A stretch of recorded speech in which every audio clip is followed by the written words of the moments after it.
तिसे अंतर रवे हर नाम बाणी गुरु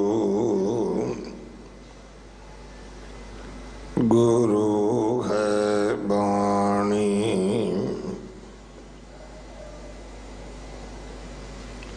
विच बाणी अमृत सारे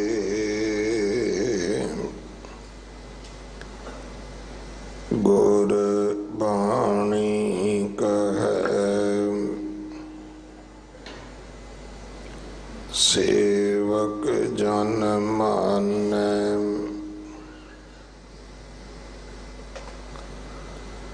परतख गुरु निस्तारै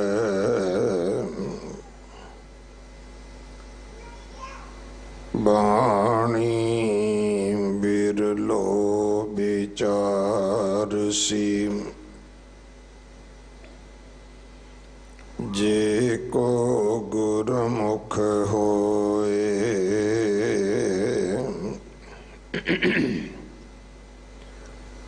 एह बाणी महापुरख की निज कर वासा होए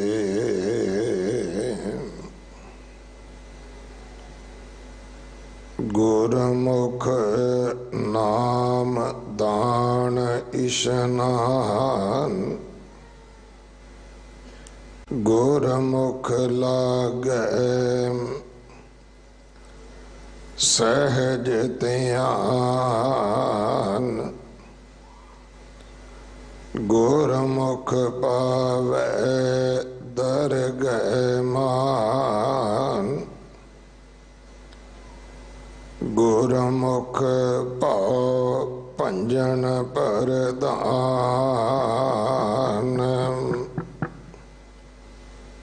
गुरमुख करणी कार कराए नानक गुरमुख मेल मिलाए गुरमुख शास्त्र सिमरत वेद गुरमुख पावै घट घट भेद गुरमुख वैर विरोध गवावै गुरमुख सगली गणत मिटावै गुरमुख राम नाम रंग राता नानक गुरमुख खसम पशाता बिन गुर परम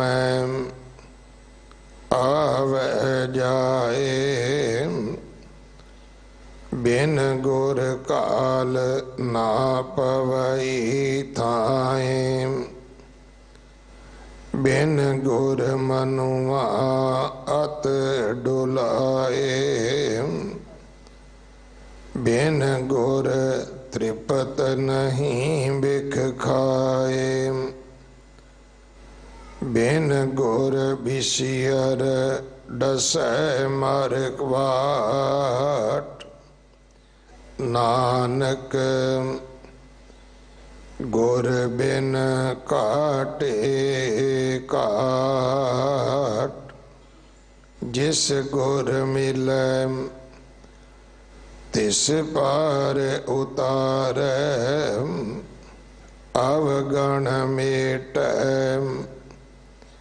गुण निस्तारै मुकत महाम सुख गुर शब्द विचार गुरमुख कदे ना आवे हार तन हटड़ी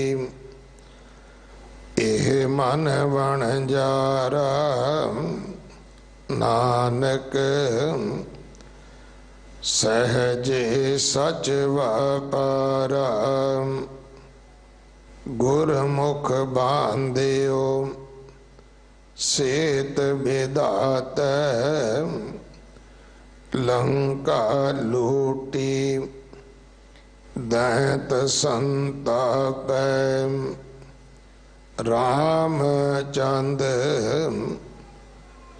मारियो रावण भेद विभीषण गुरमुख परचायन गुरमुख सायर पाहन तारे गुरमुख कोट तेतीस उदारे गुरमुख सायर पाहन तारे गुरमुख कोट तेतीस उदारे। वाहिगुरु जी का खालसा वाहिगुरु जी की फतेह। सिद्ध गोष्ठ बाणी दे विचों ये जो आप जी ने पंज पदियां दा पाठ सरवण कीता है, इस दी विचार भाई बलदेव सिंह जी ओगरा प्रचारक श्रोमणी गुरुद्वारा प्रबंधक कमेटी आप जी नूं सरवण करवाउणगे। एक दिन दा उन्हां दा समा है साडे पास।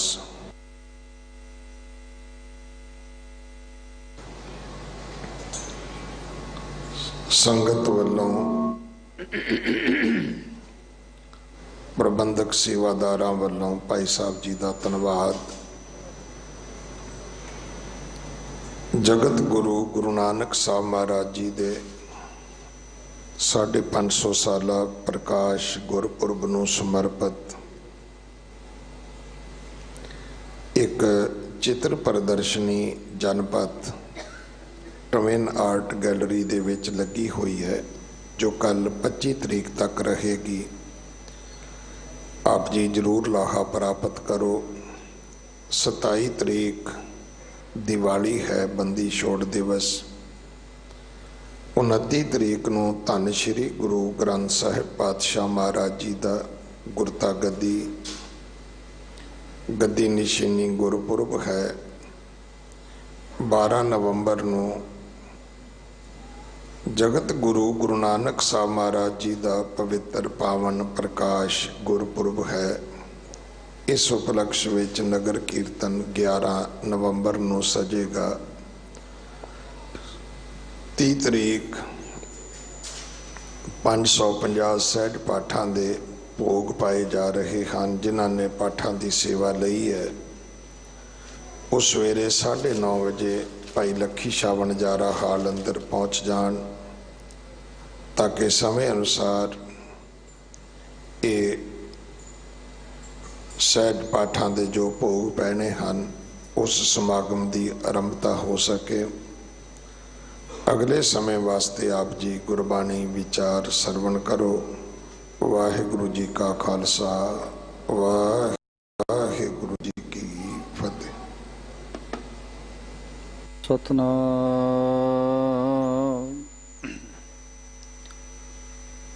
श्री वाहिगुरु साहिब जीओ।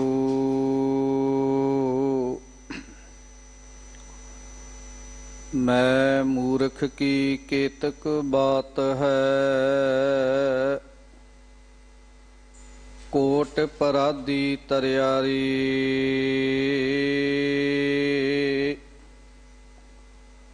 गुर नानक जिन सुनिया पेखिया, से फिर गरभास ना परियारी।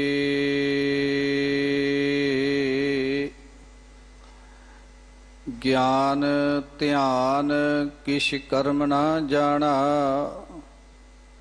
ਸਾਰ ਨਾ ਜਾਣਾ ਤੇਰੀ।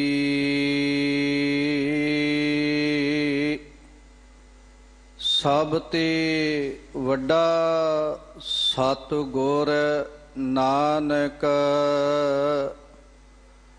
ਜਿਨ ਕਲ ਰਾਖੀ ਮੇਰੀ।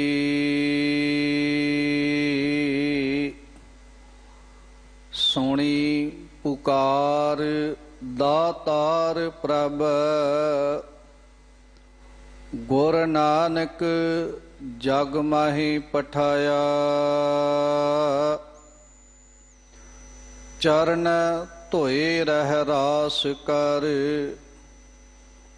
ਚਰਨਾ ਅੰਮ੍ਰਿਤ ਸਿੱਖਾਂ ਪਿਲਾਇਆ। ਪਾਰ ਬ੍ਰਹਮ ਪੂਰਨ ਬ੍ਰਹਮ, ਕਲ ਯੁਗ ਅੰਦਰ ਇੱਕ ਦਿਖਾਇਆ। ਚਾਰੇ ਪੈਰ ਧਰਮ ਦੇ, ਚਾਰ ਵਰਨ ਇੱਕ ਵਰਨ ਕਰਾਇਆ। ਰਾਣਾ ਰੰਕ ਬਰਾਬਰੀ, ਪੈਰੀ ਪਵਣਾ ਜਗ ਵਰਤਾਇਆ। ਉਲਟਾ ਖੇਲ ਭਰਮ ਦਾ, ਪੈਰਾਂ ਉੱਪਰ ਸੀਸ ਨਿਵਾਇਆ। ਕਲ ਯੁਗ ਬਾਬੇ ਤਾਰਿਆ, ਸਤਨਾਮ ਪੜ ਮੰਤਰ ਸੁਣਾਇਆ। ਕਲ ਤਾਰਨ ਗੁਰ ਨਾਨਕ ਆਇਆ। ਕਲ ਤਾਰਨ ਗੁਰ ਨਾਨਕ ਆਇਆ।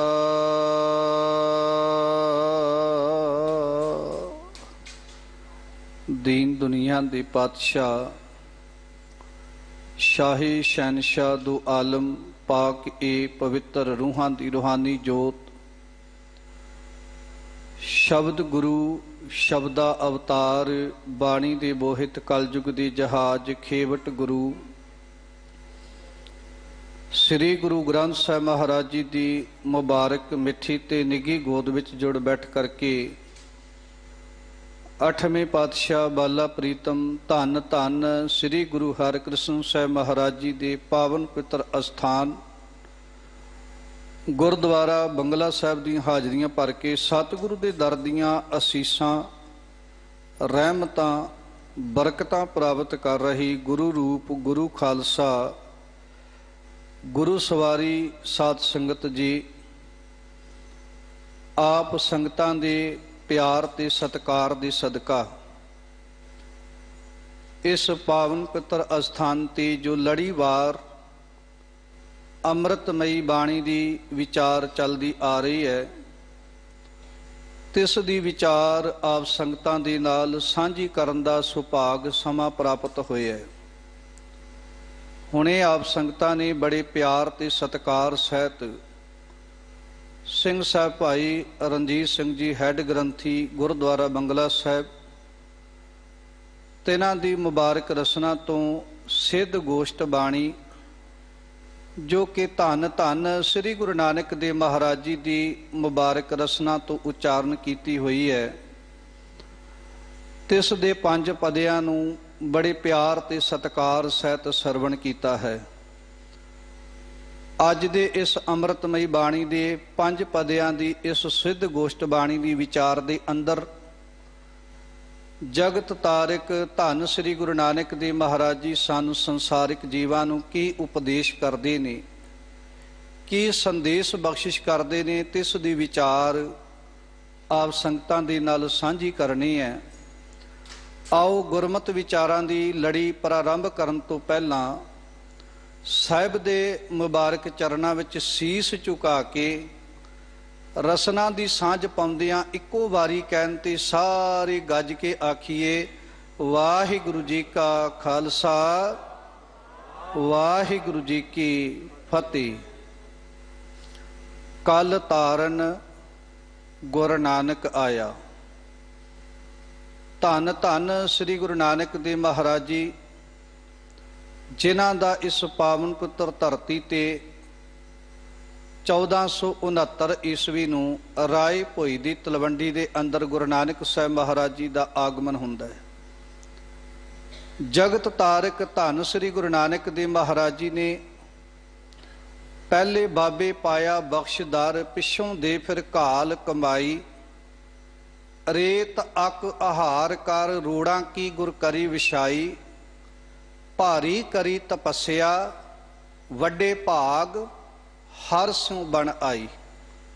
ਉਸ ਅਕਾਲ ਪੁਰਖ ਵਾਹਿਗੁਰੂ ਪਰਮੇਸ਼ਰ ਦੇ ਘਰ ਵਿੱਚੋਂ ਮਿਲੇ ਹੋਏ ਗਿਆਨ ਨੂੰ ਜੋ ਗੁਰੂ ਨਾਨਕ ਸਾਹਿਬ ਜੀ ਨੇ ਪਰਮਾਤਮਾ ਦੇ ਘਰ ਵਿੱਚੋਂ ਪ੍ਰਾਪਤ ਸੁਲਤਾਨਪੁਰ ਲੋਧੀ ਦੀ ਧਰਤੀ ਤੇ ਪ੍ਰਾਰੰਭਤਾ ਕਰਕੇ ਕੀਤਾ, ਉਸ ਗਿਆਨ ਨੂੰ ਸੰਸਾਰ ਦੇ ਵਿੱਚ ਵੰਡਣ ਵਾਸਤੇ ਚੜ੍ਹਿਆ ਸੋਧਨ ਧਰਤ ਲੁਕਾਈ। ਗੁਰੂ ਨਾਨਕ ਸਾਹਿਬ ਜੀ ਨੇ ਸੰਸਾਰ ਵਿੱਚ ਵੰਡਣ ਵਾਸਤੇ ਉਦਾਸੀਆਂ ਕੀਤੀਆਂ, ਔਰ ਇਹਨਾਂ 4 ਉਦਾਸੀਆਂ ਦੇ ਦੌਰਾਨ ਗੁਰੂ ਨਾਨਕ ਸਾਹਿਬ ਜੀ ਨੇ ਸੰਸਾਰ ਦੀ ਥਾਂ ਪਰ ਥਾਂ ਤੇ ਜਾ ਕੇ, ਦੁਨੀਆ ਦੇ ਕਈ ਕੋਨਿਆਂ ਦੇ ਵਿੱਚ ਜਾ ਕੇ ਕਈ ਧਰਮਾਤਮਾ, ਕਈ ਮਹਾਤਮਾ, ਕਈ ਸਾਧੂ, ਕਈ ਪੈਗੰਬਰ, ਕਈ ਦਿਗੰਬਰ, ਕਈ ਜੋਗੀ, ਕਈ ਸੰਨਿਆਸੀ ਤੇ ਕਈ ਸਿੱਧ, ਇਹ ਬਾਬੇ ਨਾਨਕ ਨੂੰ ਇਹਨਾਂ ਪ੍ਰਚਾਰ ਉਦਾਸੀਆਂ ਦੇ ਦੌਰਾਨ ਥਾਂ ਪਰ ਥਾਂ ਦੇ ਉੱਤੇ ਮਿਲਦੇ ਨੇ। ਔਰ ਇਹਨਾਂ ਉਦਾਸੀਆਂ ਦੇ ਦੌਰਾਨ ਹੀ ਬਾਬੇ ਨਾਨਕ ਨੇ ਗੁਰਮੁਖ ਖੋਜਤ ਭਏ ਉਦਾਸੀ ਦੇ ਮਹਾਂਵਾਕਾਂ ਅਨੁਸਾਰ ਜਿੱਥੇ ਥਾਂ ਥਾਂ ਤੇ ਜਾ ਕੇ ਉਹਨਾਂ ਗੁਰਮੁਖਾਂ ਦੀ ਭਾਲ ਕੀਤੀ ਜਿਹੜੇ ਪਰਮਾਤਮਾ ਦੇ ਨਾਲ ਜੁੜੇ ਸਨ, ਜਿਹੜੇ ਇੱਕ ਅਕਾਲ ਪੁਰਖ ਦੀ ਗੱਲ ਕਰਦੇ ਆ। ਇਹ ਬਚਨ ਕਹਿੰਦੇ ਸਨ, ਹਿੰਦੂ ਪੂਜੈ ਦੇਹੁਰਾ, ਮੁਸਲਮਾਨ ਮਸੀਤ, ਨਾਮੇ ਸੋਈ ਸੇਵਿਆ ਜੈ ਦੇਹੁਰਾ ਨਾ ਮਸੀਤ। ਜਿਹੜੇ ਇੱਕ ਅਕਾਲ ਪੁਰਖ ਦੇ ਪੁਜਾਰੀ ਸਨ, ਸਾਡੇ ਸਾਹਮਣੇ ਬਾਬੇ ਨਾਨਕ ਨੇ ਉਹਨਾਂ 15 ਭਗਤਾਂ ਦੀ ਬਾਣੀ ਗੁਰੂ ਨਾਨਕ ਸਾਹਿਬ ਜੀ ਨੇ ਇਹਨਾਂ ਪ੍ਰਚਾਰ ਉਦਾਸੀਆਂ ਦੇ ਦੌਰਾਨ ਥਾਂ ਪਰ ਥਾਂ ਤੋਂ ਇਕੱਤਰ ਕਰਕੇ ਇੱਕ ਪ੍ਰਤੱਖ ਸਬੂਤ ਦੇ ਦਿੱਤਾ ਬਾਬੇ ਨਾਨਕ ਨੇ ਕਿ ਇਹ ਗੁਰਮੁਖ ਜਨ ਸੰਸਾਰ ਦੇ ਵਿੱਚ ਉਹ ਪਿਆਰੇ ਸਨ ਜਿਨ੍ਹਾਂ ਨੇ ਅੱਜ ਤੋਂ 200 ਸਾਲ ਪਹਿਲਾਂ ਜਾਂ 250 ਸਾਲ ਪਹਿਲਾਂ ਇਹ ਪਰਮਾਤਮਾ ਦੇ ਨਾਮ ਦੀ ਆਵਾਜ਼ ਨੂੰ ਬੁਲੰਦ ਕਰਨ ਦੇ ਯਤਨ ਕੀਤੇ ਤੇ ਸੰਸਾਰ ਦੇ ਲੋਕਾਂ ਨੂੰ ਇੱਕ ਗਿਆਨ ਬਖਸ਼ਿਸ਼ ਕੀਤਾ ਕਿ ਦੁਨੀਆ ਦੇ ਲੋਕੋ, ਸਾਨੂੰ ਸੰਸਾਰ ਦੀ ਨਹੀਂ, ਸਾਨੂੰ ਨਿਰੰਕਾਰ ਦੀ ਪੂਜਾ ਕਰਨੀ ਚਾਹੀਦੀ ਹੈ। ਸਾਨੂੰ ਪਰਮਾਤਮਾ ਦਾ ਨਾਮ ਜਪਣਾ ਚਾਹੀਦਾ, ਸੰਸਾਰ ਨਾਲ ਨਹੀਂ, ਸਾਨੂੰ ਨਿਰੰਕਾਰ ਦੇ ਨਾਲ ਜੁੜਨਾ ਚਾਹੀਦਾ। ਇਸੇ ਦੌਰਾਨ ਧੰਨ ਗੁਰੂ ਨਾਨਕ ਸਾਹਿਬ ਮਹਾਰਾਜ ਜੀ ਦੀ ਉਹਨਾਂ ਸਿੱਧਾਂ ਜੋਗੀਆਂ ਦੇ ਨਾਲ ਵੀ ਵਿਚਾਰ ਹੁੰਦੀ। ਸਾਧ ਸੰਗਤ ਭਾਵੇਂ ਕਿ ਗੁਰੂ ਨਾਨਕ ਸਾਹਿਬ ਮਹਾਰਾਜ ਜੀ ਦੀਆਂ ਪ੍ਰਮੁੱਖ ਰਚਨਾਵਾਂ ਦੇ ਵਿੱਚ ਜਪਜੀ ਸਾਹਿਬ ਜੀ ਦੀ ਅੰਮ੍ਰਿਤਮਈ ਬਾਣੀ ਹੈ, ਜਿਹਦਾ ਕੇਂਦਰੀ ਭਾਵ ਸੈਂਟਰ ਆਈਡੀਆ, ਜੋ ਕਿ ਸਮੁੱਚੇ ਗੁਰੂ ਗ੍ਰੰਥ ਸਾਹਿਬ ਦੀ ਬਾਣੀ ਦਾ ਵੀ ਸੈਂਟਰ ਆਈਡੀਆ ਮੰਨਿਆ ਜਾਂਦਾ ਹੈ, ਜਿਹਦੇ ਅੰਦਰ ਧੰਨ ਗੁਰੂ ਨਾਨਕ ਦੇਵ ਮਹਾਰਾਜ ਜੀ ਨੇ ਇਹ ਬਚਨ ਕਹੇ ਨੇ, ਕਿਵ ਸਚਿਆਰਾ ਹੋਈਐ ਕਿਵ ਕੂੜੈ ਟੁੱਟੈ ਪਾਲ, ਕਿ ਇਹ ਜੀਵ ਦੇ ਅੰਦਰ ਪਰਮਾਤਮਾ ਵਸਦਾ, ਨਿਰੰਕਾਰ ਵਸਦਾ ਹੈ, ਤੇ ਜੀਵ ਨੂੰ ਆਪਣੇ ਹਿਰਦੇ ਰੂਪੀ ਘਰ ਦੇ ਅੰਦਰੋਂ ਉਹ ਰੱਬ ਨਜ਼ਰ ਕਿਉਂ ਨਹੀਂ ਆ ਰਿਹਾ, ਉਹਦਾ ਕਾਰਨ ਕੀ ਹੈ। ਤੇ ਗੁਰੂ ਸਾਹਿਬ ਜੀ ਨੇ ਉਹਦਾ ਕਾਰਨ ਵੀ ਗੁਰਬਾਣੀ ਦੇ ਅੰਦਰ ਬਿਆਨ ਕੀਤਾ। ਸਤਿਗੁਰੂ ਕਹਿੰਦੇ, ਜੇ ਕਿਤੇ ਮਨੁੱਖ ਦੇ ਅੰਦਰੋਂ ਇਹ ਕੂੜ ਦੀ ਪਾਲ ਟੁੱਟ ਜਾਵੇ, ਜਿਹੜੀ ਝੂਠ ਦੀ ਕੰਧ ਹੈ, ਜੇ ਇਹ ਟੁੱਟ ਜਾਵੇ ਤੇ ਮਨੁੱਖ ਨੂੰ ਬਾਹਰ ਰੱਬ ਦੀ ਪ੍ਰਾਪਤੀ ਵਾਸਤੇ ਭਟਕਣ ਦੀ ਲੋੜ ਨਹੀਂ। ਬਾਹਰ ਢੂੰਡਣ ਤੇ ਛੂਟ ਪਰੇ, ਗੁਰ ਘਰ ਹੀ ਮਾਹੇ ਦਿਖਾਇਆ ਥਾ। ਫਿਰ ਇਹਨੂੰ ਬਾਹਰ ਲੱਭਣ ਦੀ ਲੋੜ ਨਹੀਂ ਪਵੇਗੀ, ਇਹਨੂੰ ਪਰਮਾਤਮਾ ਆਪਣੇ ਹਿਰਦੇ ਰੂਪੀ ਘਰ ਦੇ ਅੰਦਰੋਂ ਹੀ ਨਜ਼ਰ ਆ ਜਾਵੇਗਾ। ਇਸੇ ਤਰ੍ਹਾਂ ਗੁਰੂ ਨਾਨਕ ਸਾਹਿਬ ਮਹਾਰਾਜ ਜੀ ਦੀ ਅੰਮ੍ਰਿਤਮਈ ਬਾਣੀ ਹੈ ਥਿੱਤੀ। ਧੰਨ ਗੁਰੂ ਨਾਨਕ ਸਾਹਿਬ ਜੀ ਦੀ ਅੰਮ੍ਰਿਤਮਈ ਬਾਣੀ ਹੈ ਓਅੰਕਾਰ। ਗੁਰੂ ਨਾਨਕ ਸਾਹਿਬ ਜੀ ਦੀ ਅੰਮ੍ਰਿਤਮਈ ਰਚਨਾ ਹੈ ਸਿੱਧ ਗੋਸ਼ਟ। ਧੰਨ ਗੁਰੂ ਨਾਨਕ ਸਾਹਿਬ ਮਹਾਰਾਜ ਜੀ ਨੇ ਇਹ ਆਸਾ ਜੀ ਦੀ ਵਾਰ ਆਦਿ ਔਰ ਇਹ ਪ੍ਰਮੁੱਖ ਰਚਨਾਵਾਂ ਬਾਬੇ ਨਾਨਕ ਨੇ ਆਪਣੇ ਜੀਵਨ ਦੇ ਦੌਰਾਨ ਉਚਾਰਨ ਕੀਤੀਆਂ। ਔਰ ਇਹਨਾਂ ਰਚਨਾਵਾਂ ਦੇ ਵਿੱਚੋਂ ਧੰਨ ਗੁਰੂ ਨਾਨਕ ਸਾਹਿਬ ਮਹਾਰਾਜ ਜੀ ਦੀ ਜੋ ਪ੍ਰਮੁੱਖ ਰਚਨਾ, ਜਿਹਦੀ ਲੜੀਵਾਰ ਇਸ ਪਾਵਨ ਪਵਿੱਤਰ ਅਸਥਾਨ ਦੇ ਉੱਤੇ ਵਿਚਾਰ ਚੱਲਦੀ ਆ ਰਹੀ ਹੈ, ਇਸ ਰਚਨਾ ਦਾ ਜੋ ਮੁੱਖ ਕੇਂਦਰੀ ਭਾਵ ਹੈ, ਕਿਆ ਭਵੀਐ ਸੱਚ ਸੂਚਾ ਹੋਏ, ਸਾਚ ਸ਼ਬਦ ਬਿਨ ਮੁਕਤ ਨਾ ਹੋਏ।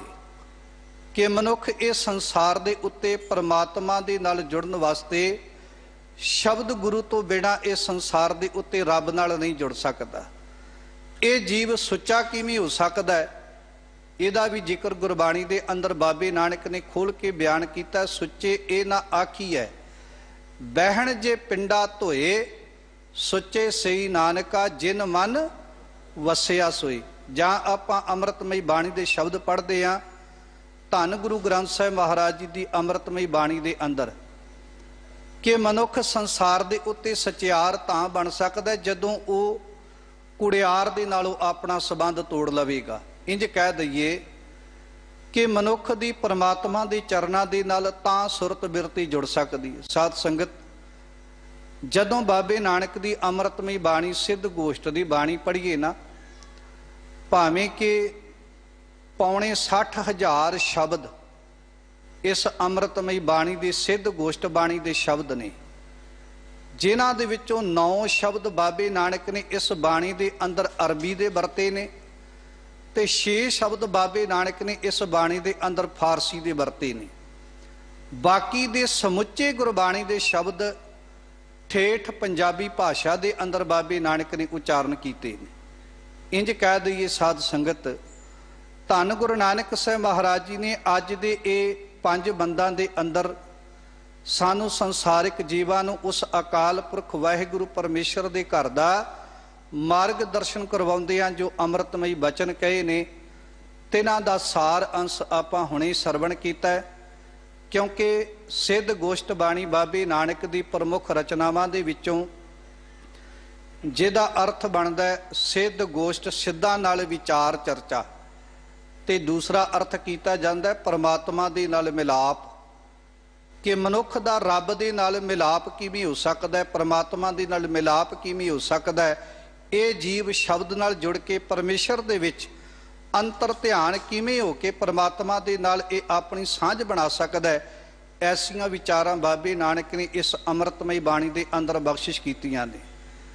ਭਾਵੇਂ ਕਿ ਇਹ ਬਾਣੀ ਇੱਕ ਪ੍ਰਸ਼ਨੋਤਰੀ ਹੈ, ਜਿਹਦੇ ਵਿੱਚ ਬਾਬੇ ਨਾਨਕ ਨੇ ਪ੍ਰਸ਼ਨ ਸਿੱਧਾਂ ਜੋਗੀਆਂ ਵੱਲੋਂ ਜੋ ਕੀਤੇ ਗਏ ਉਹਨਾਂ ਦੇ ਉੱਤਰ ਵੀ ਦਿੱਤੇ ਨੇ। ਇਸੇ ਤਰ੍ਹਾਂ ਜਪਜੀ ਸਾਹਿਬ ਵੀ ਇੱਕ ਪ੍ਰਸ਼ਨੋਤਰੀ ਹੈ। ਜਪਜੀ ਸਾਹਿਬ ਦੇ ਅੰਦਰ ਵੀ ਬਾਬੇ ਨਾਨਕ ਨੇ ਪਹਿਲਾਂ ਦੂਸਰੇ ਧਰਮਾਂ ਦੀ ਵਿਚਾਰ, ਦੂਸਰੀ ਧਰਮਾਂ ਦੀ ਵਿਚਾਰਧਾਰਾ ਦੇ ਨਾਲ ਸੰਸਾਰ ਦੀ ਵਿਚਾਰ ਰੱਖੀ, ਤੇ ਫਿਰ ਬਾਬੇ ਨਾਨਕ ਨੇ ਇਹਦੇ ਵਿੱਚ ਆਪਣਾ ਉੱਤਰ ਦਿੱਤਾ ਹੈ। ਜਿਵੇਂ ਸਾਧ ਸੰਗਤ, ਜਦੋਂ ਆਪਾਂ ਜਪਜੀ ਸਾਹਿਬ ਦੀ ਬਾਣੀ ਪੜ੍ਹੀਏ ਨਾ, ਤੇ ਜਪਜੀ ਸਾਹਿਬ ਦੀ ਬਾਣੀ ਦੇ ਅੰਦਰ ਆਪਾਂ ਬਹੁਤ ਵਾਰੀ ਸ਼ਬਦ ਪੜ੍ਹਦੇ ਹਾਂ, ਪਾਤਾਲਾਂ ਪਾਤਾਲ, ਲੱਖ ਆਗਾਸਾਂ ਆਗਾਸ। ਇੱਥੇ ਆਪਾਂ ਕਈ ਵਾਰੀ ਭੁਲੇਖਾ ਖਾ ਕੇ ਇਹ ਬਚਨ ਕਹਿ ਦਿੰਦੇ ਹਾਂ। ਦੇਖੋ ਜੀ, ਬਾਬਾ ਨਾਨਕ ਜੀ ਨੇ ਇਹ ਬਚਨ ਕਹੇ ਨੇ ਕਿ ਲੱਖਾਂ ਧਰਤੀਆਂ ਨੇ, ਲੱਖਾਂ ਪਤਾਲ ਨੇ ਤੇ ਲੱਖਾਂ ਆਕਾਸ਼ ਨੇ। ਪਰ ਸਾਧ ਸੰਗਤ, ਜੇ ਇਹਦੇ ਅਰਥ ਆਪਾਂ ਬਾਬੇ ਨਾਨਕ ਦੀ ਵਿਚਾਰਧਾਰਾ ਅਨੁਸਾਰ ਕਰਾਂਗੇ ਕਿ ਇਹ ਅੱਖਰ, ਇਹ ਬਾਬੇ ਨਾਨਕ ਨੇ ਇਸ ਸਿਧਾਂਤ ਨਾਲ ਆਪਣੀ ਵਿਚਾਰ ਦ੍ਰਿੜਾਈ, ਤੇ ਫਿਰ ਇਹਦਾ ਅਰਥ ਭਾਵ ਗਲਤ ਹੋਵੇਗਾ, ਕਿਉਂਕਿ ਬਾਬਾ ਨਾਨਕ ਇਹ ਵਿਚਾਰ ਨਾਲ ਸਹਿਮਤ ਨਹੀਂ ਹੋਏ। ਇਹ ਇੱਕ ਪ੍ਰਸ਼ਨ ਹੈ। ਬਾਬੇ ਨਾਨਕ ਨੇ ਕਿਹਾ ਸਹਿਜ 18, ਅਸਲ ਵਿੱਚ ਪਾਤਾਲਾਂ ਪਾਤਾਲ, ਲੱਖ ਆਗਾਸਾਂ ਆਗਾਸ, ਓੜਕ ਓੜਕ ਭਾਲ ਥੱਕੇ, ਵੇਦ ਕਹਿਨ ਇੱਕ ਵਾਤ, ਸਹਿਜ 18 ਕਹਿਨ ਕਤੀਬਾਂ, ਅਸਲੂ ਇੱਕ ਧਾਤ। ਤੇ ਇਹਨੂੰ ਅੱਗੇ ਬਾਬੇ ਨਾਨਕ ਨੇ ਆਪਣੀ ਵਿਚਾਰ ਦਾ ਉੱਤਰ ਦਿੱਤਾ ਹੈ। ਇੱਥੋਂ ਤੱਕ ਬਾਬੇ ਨਾਨਕ ਨੇ ਦੂਜੇ ਧਰਮਾਂ ਦੀ ਵਿਚਾਰ ਨੂੰ ਦਰੜਾਉਂਦਿਆਂ ਇਹ ਬਚਨ ਕਹੇ ਨੇ ਕਿ ਦੂਜੇ ਧਰਮਾਂ ਦੀ ਵਿਚਾਰ ਉਹਨਾਂ ਦੇ 18,000 ਆਲਮ ਇਹ ਗੱਲ ਕਹਿ ਰਹੇ ਨੇ। ਹੋ ਸਕਦਾ ਉਹਨਾਂ ਦੇ ਵੇਦ ਸ਼ਾਸਤਰ ਵੀ ਇਹ ਵਿਚਾਰਧਾਰਾ ਦੇ ਨਾਲ ਆਪਣੀ ਸਹਿਮਤ ਦਿੰਦੇ ਹੋਣ, ਪਰ ਬਾਬਾ ਨਾਨਕ ਜੀ ਕਹਿੰਦੇ ਮੈਂ ਇਹ ਵਿਚਾਰ ਨਾਲ ਸਹਿਮਤ ਨਹੀਂ ਕਿ ਇਹ ਧਰਤੀਆਂ ਦੀ, ਇਹ ਪਤਾਲਾਂ ਦੀ, ਇਹ ਆਕਾਸ਼ਾਂ ਦੀ ਗਿਣਤੀ ਲੱਖਾਂ ਦੇ ਵਿੱਚ ਹੈ। साध संगत एक दिन एक पढ़िया लिखिया नौजवान बच्चा मिलिया। वो कहता ज्ञानी जी मैं रोज़ जपजी साहब की बाणी का पाठ पढ़दा। वेखो आपां भी किते शंका कर सकते हैं। वो कहता जपजी साहब च बाबे नानक ने तो ये गल कही भी पातालां पाताल लाखां आगासां आगास, ते जो मैं साइंस की स्टडी करदियां अज तक जाने है कि हुण तक 6 गलैक्सियां की खोज हो चुकी है, हो सकदा वध भी गई होवे। और जिहदे विच मैं जानिया करोड़ां धरतियां, करोड़ां चंद्रमे, करोड़ां सूरज, करोड़ां आकाश दिखाए गए। ਇਹਦਾ मतलब कि बाबा नानक पिछे रह गया तो अज की साइंस अगे लंघ गई। मैं उस वीर दे नाल विचार की भी ये किदे नहीं हो सकता, क्योंकि गुरबाणी आद सच है, जुगाद सच है भी सच है, तो साइंस है भी सच तक की गल करती है। बाबा नानक तो इदू अगे की गल भी करते ने, नानक होसी भी सच। ते बाबे नानक ने इत्थे उत्तर दिता भी आवो सिख सतगुर के प्यारिओ गावो सच्ची बाणी। आपां गुरु अमरदास जी के बचन भी पढ़ते हैं, बाणी तां गावो गुरु केरी बाणियां सिर बाणी। इहदा मतलब यह है दुनिया के इतिहास विच बाणियां बेअंत ने, पर यह जिहड़ी बाणी है ये बाणियां सिर बाणी है। सिर बाणी का मतलब उन्हां बाणियां दे नालों उच्ची बाणी है। उच्ची बाणी का मतलब यह है कि ये आद सच वाली बाणी है, ये किधरे झूठ नहीं हो सकती। तो वो नौजवान कहता फिर अज की साइंस ने तो गुरबाणी झूठ नहीं सिद्ध कर दी। वाकई जे आपां अर्थ करांगे तो फिर तो गल वाकई इत्थों तक होवेगी कि बाबा नानक तो पिछे रह गया, साइंस बड़ी अगे लंघ गई, तरक्की कर गई। तो साध संगत वो वीर दे मन का एक शंका निवृत्त किया कि जो बाबे नानक ने कहा इस संसार की रचना के प्रति उत्ते रहिंदी दुनिया तक साइंस दे लोग खोजां करदे करदे संसार तो थक जाणगे, पर बाबे नानक दे उन्हां नतीजियां ते नहीं अपड़ सकणगे जिहड़े बाबे नानक ने इहदे प्रति उत्तर दिते ने। बाबा नानक जी ने इत्थों तक कह दिता, उन्हां पुछिया बाबा जी फिर तुहाडा की विचार है? ते बाबे नानक ने अगे फिर अपना उत्तर दिता है। बाबा नानक जी कहंदे जे मैनू पुछो ते मैं ते इक्को गल कहांगा, लेखा होए तां लिखी है। लेखा होए तो भाव कि जे गिणती होवे ते मैं लिख दियां कि ये करोड़ां ने, ये लखां ने, ये अरबां ने, ये खरबां ने, ये असंख ने, ये पद्म ने, ये नील ने, ये कंठ ने। बाबे नानक ने कहा जे गिणती होवे, क्योंकि असंख आपां बहुत नूं कह दिंदे आ, एक दे पिछे 20 जीरोआं लगदियां ने, असंख भी गिणती च आ जांदे ने। ते बाबे नानक ने कहा मैं असंखां दी गल भी नहीं कह के जावांगा, क्योंकि हो सकदा है आने वाली साइंस ये असंखां नूं भी फेल कर दवे। ते बाबे नानक नूं पुछया फिर तुहाडी की विचार है, दसो ते सही। बाबे नानक ने कहा लेखा होए तां लिखी है, ये भी गल नहीं जे मैं नहीं लिखिया ते आने वाले समय च कोई लिख देवेगा।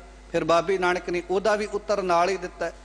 बाबा नानक जी कहंदे लेखा होए विनाश रहिंदी दुनिया तक दुनिया दे लोक ये धरतियां दी, ये पतालां दी, ये आकाशां दी गिणती करदे करदे ये संसार तो खत्म हो जाणगे, पर वो रहिंदी दुनिया तक इन्हां दा था नहीं पा सकणगे।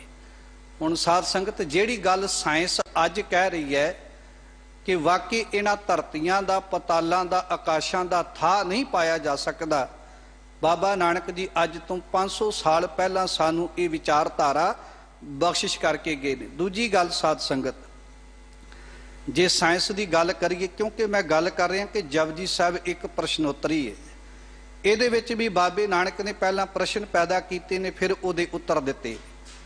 अज की साइंस अज इन्हां नतीजियां ते पहुँच के 1974 विच उन्हां जाके ये गल कही कि चंद्रमा जिहड़ा एक धरती है ये कोई सूरज की तरह रोशनी देने वाली चीज़ नहीं। तो बाबे नानक ने 500 साल पहला ही ये वचन कह दिते, सस घर सूर समाएंदा, जां बचन के ने ससीर के घर सूर समावे, कि चंद्रमा एक धरती है ते सूरज का अक्ष पै रहा है, ये तां शीतलता की रोशनी इस धरती के उत्ते वंडदा पिया। हुण साध संगत जे आपां ये विचारधारा नूं वेखीए, साडी साइंस ने पता नहीं किन्ना कु खर्चा किया, फिर जाके उन्होंने कह दिता कि चंद्रमा वाकई एक धरती है, ਇਹਦੇ ਤੇ सूरज का अक्ष पै रहा तां ये शीतलता की रोशनी संसार ते वंड रहा है। ਤੇ ਇੰਜ ਕਹਿ ਦਈਏ ਬਾਬੇ ਨਾਨਕ ਦੇ ਸਮੇਂ ਤੇ ਚੰਦਰਮੇ ਤੇ ਜਾਣ ਦਾ ਸਾਧਨ ਵੀ ਕੋਈ ਨਹੀਂ ਸੀ। ਇਸੇ ਕਰਕੇ ਅੱਜ ਦੀ ਸਾਇੰਸ ਧੰਨ ਗੁਰੂ ਨਾਨਕ ਸਾਹਿਬ ਜੀ ਦੇ ਚਰਨਾਂ ਦੇ ਅੰਦਰ ਬੜੇ ਬੜੇ ਵਿਗਿਆਨਕ ਸੀਸ ਝੁਕਾ ਕੇ ਕਹਿੰਦੇ ਨੇ ਧੰਨ ਨਾਨਕ ਤੇਰੀ ਵੱਡੀ ਕਮਾਈ।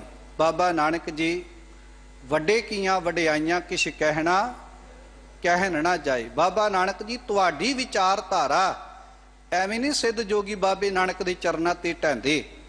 ਉਹ ਗੁਰੂ ਨਾਨਕ ਸਾਹਿਬ ਜੀ ਦੀ ਵਿਚਾਰਧਾਰਾ ਨੂੰ ਵੇਖਦੇ ਨੇ, ਪਰਖਦੇ ਨੇ। ਇਸੇ ਤਰ੍ਹਾਂ ਬਾਬੇ ਨਾਨਕ ਨੇ ਇਹ ਸਿੱਧ ਗੋਸ਼ਟ ਬਾਣੀ ਦੇ ਅੰਦਰ ਕਈ ਥਾਵਾਂ ਦੇ ਉੱਤੇ ਪ੍ਰਸ਼ਨ ਪੈਦਾ ਕੀਤੇ ਤੇ ਨਾਲ ਹੀ ਉਹਦੇ ਉੱਤਰ ਦਿੱਤੇ। 24ਵੀਂ ਪੌੜੀ ਤੋਂ ਲੈ ਕੇ 42 ਨੰਬਰ ਪੌੜੀ ਤੱਕ ਇਸੇ ਸਿੱਧ ਗੋਸ਼ਟ ਬਾਣੀ ਦੇ ਅੰਦਰ, ਜਿਹਦੇ 73 ਬੰਦ ਨੇ, ਬਾਬੇ ਨਾਨਕ ਨੇ ਇਸ ਅੰਮ੍ਰਿਤਮਈ ਬਾਣੀ ਦੇ 24 ਤੋਂ ਲੈ ਕੇ 42 ਨੰਬਰ ਬੰਦ ਤੱਕ ਜਿਹੜਾ ਉਹ ਆਪਣੇ ਵਿਚਾਰ ਵੀ ਸੰਸਾਰ ਦੇ ਲੋਕਾਂ ਦੇ ਵਿਚਾਰ ਅੱਗੇ ਰੱਖੇ ਨੇ। ਧੰਨ ਗੁਰੂ ਨਾਨਕ ਸਾਹਿਬ ਜੀ ਨੇ ਇੱਥੇ ਆਪਣੇ ਵਿਚਾਰ ਸਮਾਜ ਨੂੰ, ਸੰਸਾਰ ਨੂੰ ਨਿਰੰਕਾਰ ਦੇ ਚਰਨਾਂ ਦੇ ਨਾਲ ਜੋੜਦਿਆਂ ਕੀ ਬਖਸ਼ਿਸ਼ ਕੀਤੇ ਨੇ, ਤਿਸ ਦੀ ਵਿਚਾਰ ਆਪ ਸੰਗਤਾਂ ਦੇ ਨਾਲ ਸਾਂਝੀ ਕਰਨੀ ਹੈ। ਆਓ ਆਰੰਭ ਤੋਂ ਅੰਮ੍ਰਿਤਮਈ ਸ਼ਬਦ ਦੀ ਵਿਚਾਰ ਦੇ ਨਾਲ ਜੁੜਨਾ ਕਰੀਏ ਤਾਂ ਕਿ ਸਮਝ ਆ ਸਕੇ ਸਿੱਧ ਗੋਸ਼ਟ ਬਾਣੀ ਦੇ ਇਹ 5 ਬੰਦਾਂ ਦੇ ਅੰਦਰ ਧੰਨ ਗੁਰੂ ਨਾਨਕ ਸਾਹਿਬ ਮਹਾਰਾਜ ਜੀ ਸਾਨੂੰ ਰੱਬ ਦੇ ਮਿਲਾਪ ਵਾਸਤੇ ਕੀ ਅੰਮ੍ਰਿਤਮਈ ਉਪਦੇਸ਼ ਬਖਸ਼ਿਸ਼ ਕਰਦੇ ਹਨ। ਸਤਨਾਮ ਸ੍ਰੀ ਵਾਹਿਗੁਰੂ ਸਾਹਿਬ ਜੀਓ। ਗੁਰਮੁਖ ਨਾਮ ਦਾਨ ਇਸ਼ਨਾਨ, ਗੁਰਮੁਖ ਲਾਗੈ ਸਹਿਜ ਧਿਆਨ। ਧੰਨ ਗੁਰੂ ਨਾਨਕ ਸਾਹਿਬ ਮਹਾਰਾਜ ਜੀ ਕਹਿੰਦੇ ਜਿਹੜਾ ਮਨੁੱਖ ਗੁਰੂ ਦੇ ਚਰਨਾਂ ਵਿੱਚ ਆ ਜਾਂਦਾ ਨਾ, ਗੁਰਮੁਖ, ਜਿਹੜਾ ਆਪਣਾ ਮੁਖ ਗੁਰੂ ਵੱਲ ਕਰ ਲਵੇ। ਇੱਕ ਬੰਦਾ ਹੁੰਦਾ ਜਿਹੜਾ ਮਨਮੁਖ ਹੁੰਦਾ, ਜਿਹਦਾ ਮੁਖ ਆਪਣੇ ਮਨ ਵਾਲੇ ਪਾਸੇ ਹੁੰਦਾ, ਜੋ ਮਨ ਨੇ ਕਿਹਾ ਉਹ ਕਰ ਦਿੱਤਾ। ਇੱਕ ਹੁੰਦਾ ਜਿਹੜਾ ਕਹਿੰਦਾ ਜੋ ਗੁਰੂ ਕਹਿੰਦਾ, ਜੋ ਗੁਰ ਕਹੈ ਸੋਈ ਭਲ ਮਨ, ਗੁਰ ਕਹਿਆ ਸਾਕਾਰ ਕਮਾਵੋ। ਇੱਕ ਉਹ ਵਿਚਾਰ ਵਾਲਾ ਮਨੁੱਖ ਹੁੰਦਾ ਹੈ ਜਿਹੜਾ ਕਹਿੰਦਾ ਜੋ ਗੁਰੂ ਕਹਿੰਦਾ ਉਹ ਸਾਡੇ ਭਲੇ ਦੇ ਵਾਸਤੇ ਕਹਿੰਦਾ ਹੈ। ਤੇ ਸਤਿਗੁਰ ਕਹਿੰਦੇ ਜਿਹੜਾ ਗੁਰਮੁਖ ਹੁੰਦਾ ਹੈ ਨਾ, ਉਹਦੇ ਵਾਸਤੇ ਕੀ ਹੈ, ਪਰਮਾਤਮਾ ਦਾ ਨਾਮ ਹੀ ਜਿਹੜਾ ਹੈ ਨਾ, ਉਹਦੇ ਵਾਸਤੇ ਸਭ ਤੋਂ ਵੱਡਾ ਸੰਸਾਰ ਦੇ ਉੱਤੇ ਰੱਬ ਦਾ ਨਾਮ ਜਪਣਾ ਤੇ ਜਪਾਉਣਾ ਇਹੀ ਵੱਡਾ ਦਾਨ ਹੈ, ਇਹੀ ਸਭ ਤੋਂ ਵੱਡਾ ਇਸ਼ਨਾਨ ਹੈ।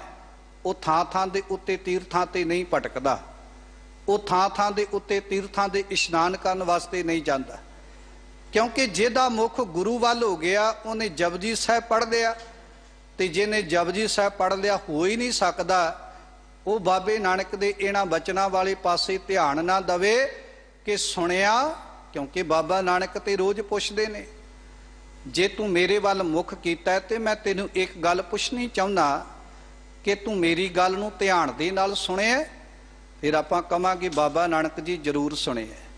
ਬਾਬਾ ਨਾਨਕ ਜੀ ਕਹਿੰਦੇ ਕਿਤੇ ਇਧਰੋਂ ਸੁਣ ਕੇ ਇੱਧਰ ਤੇ ਨਹੀਂ ਕੱਢ ਦਿੱਤਾ।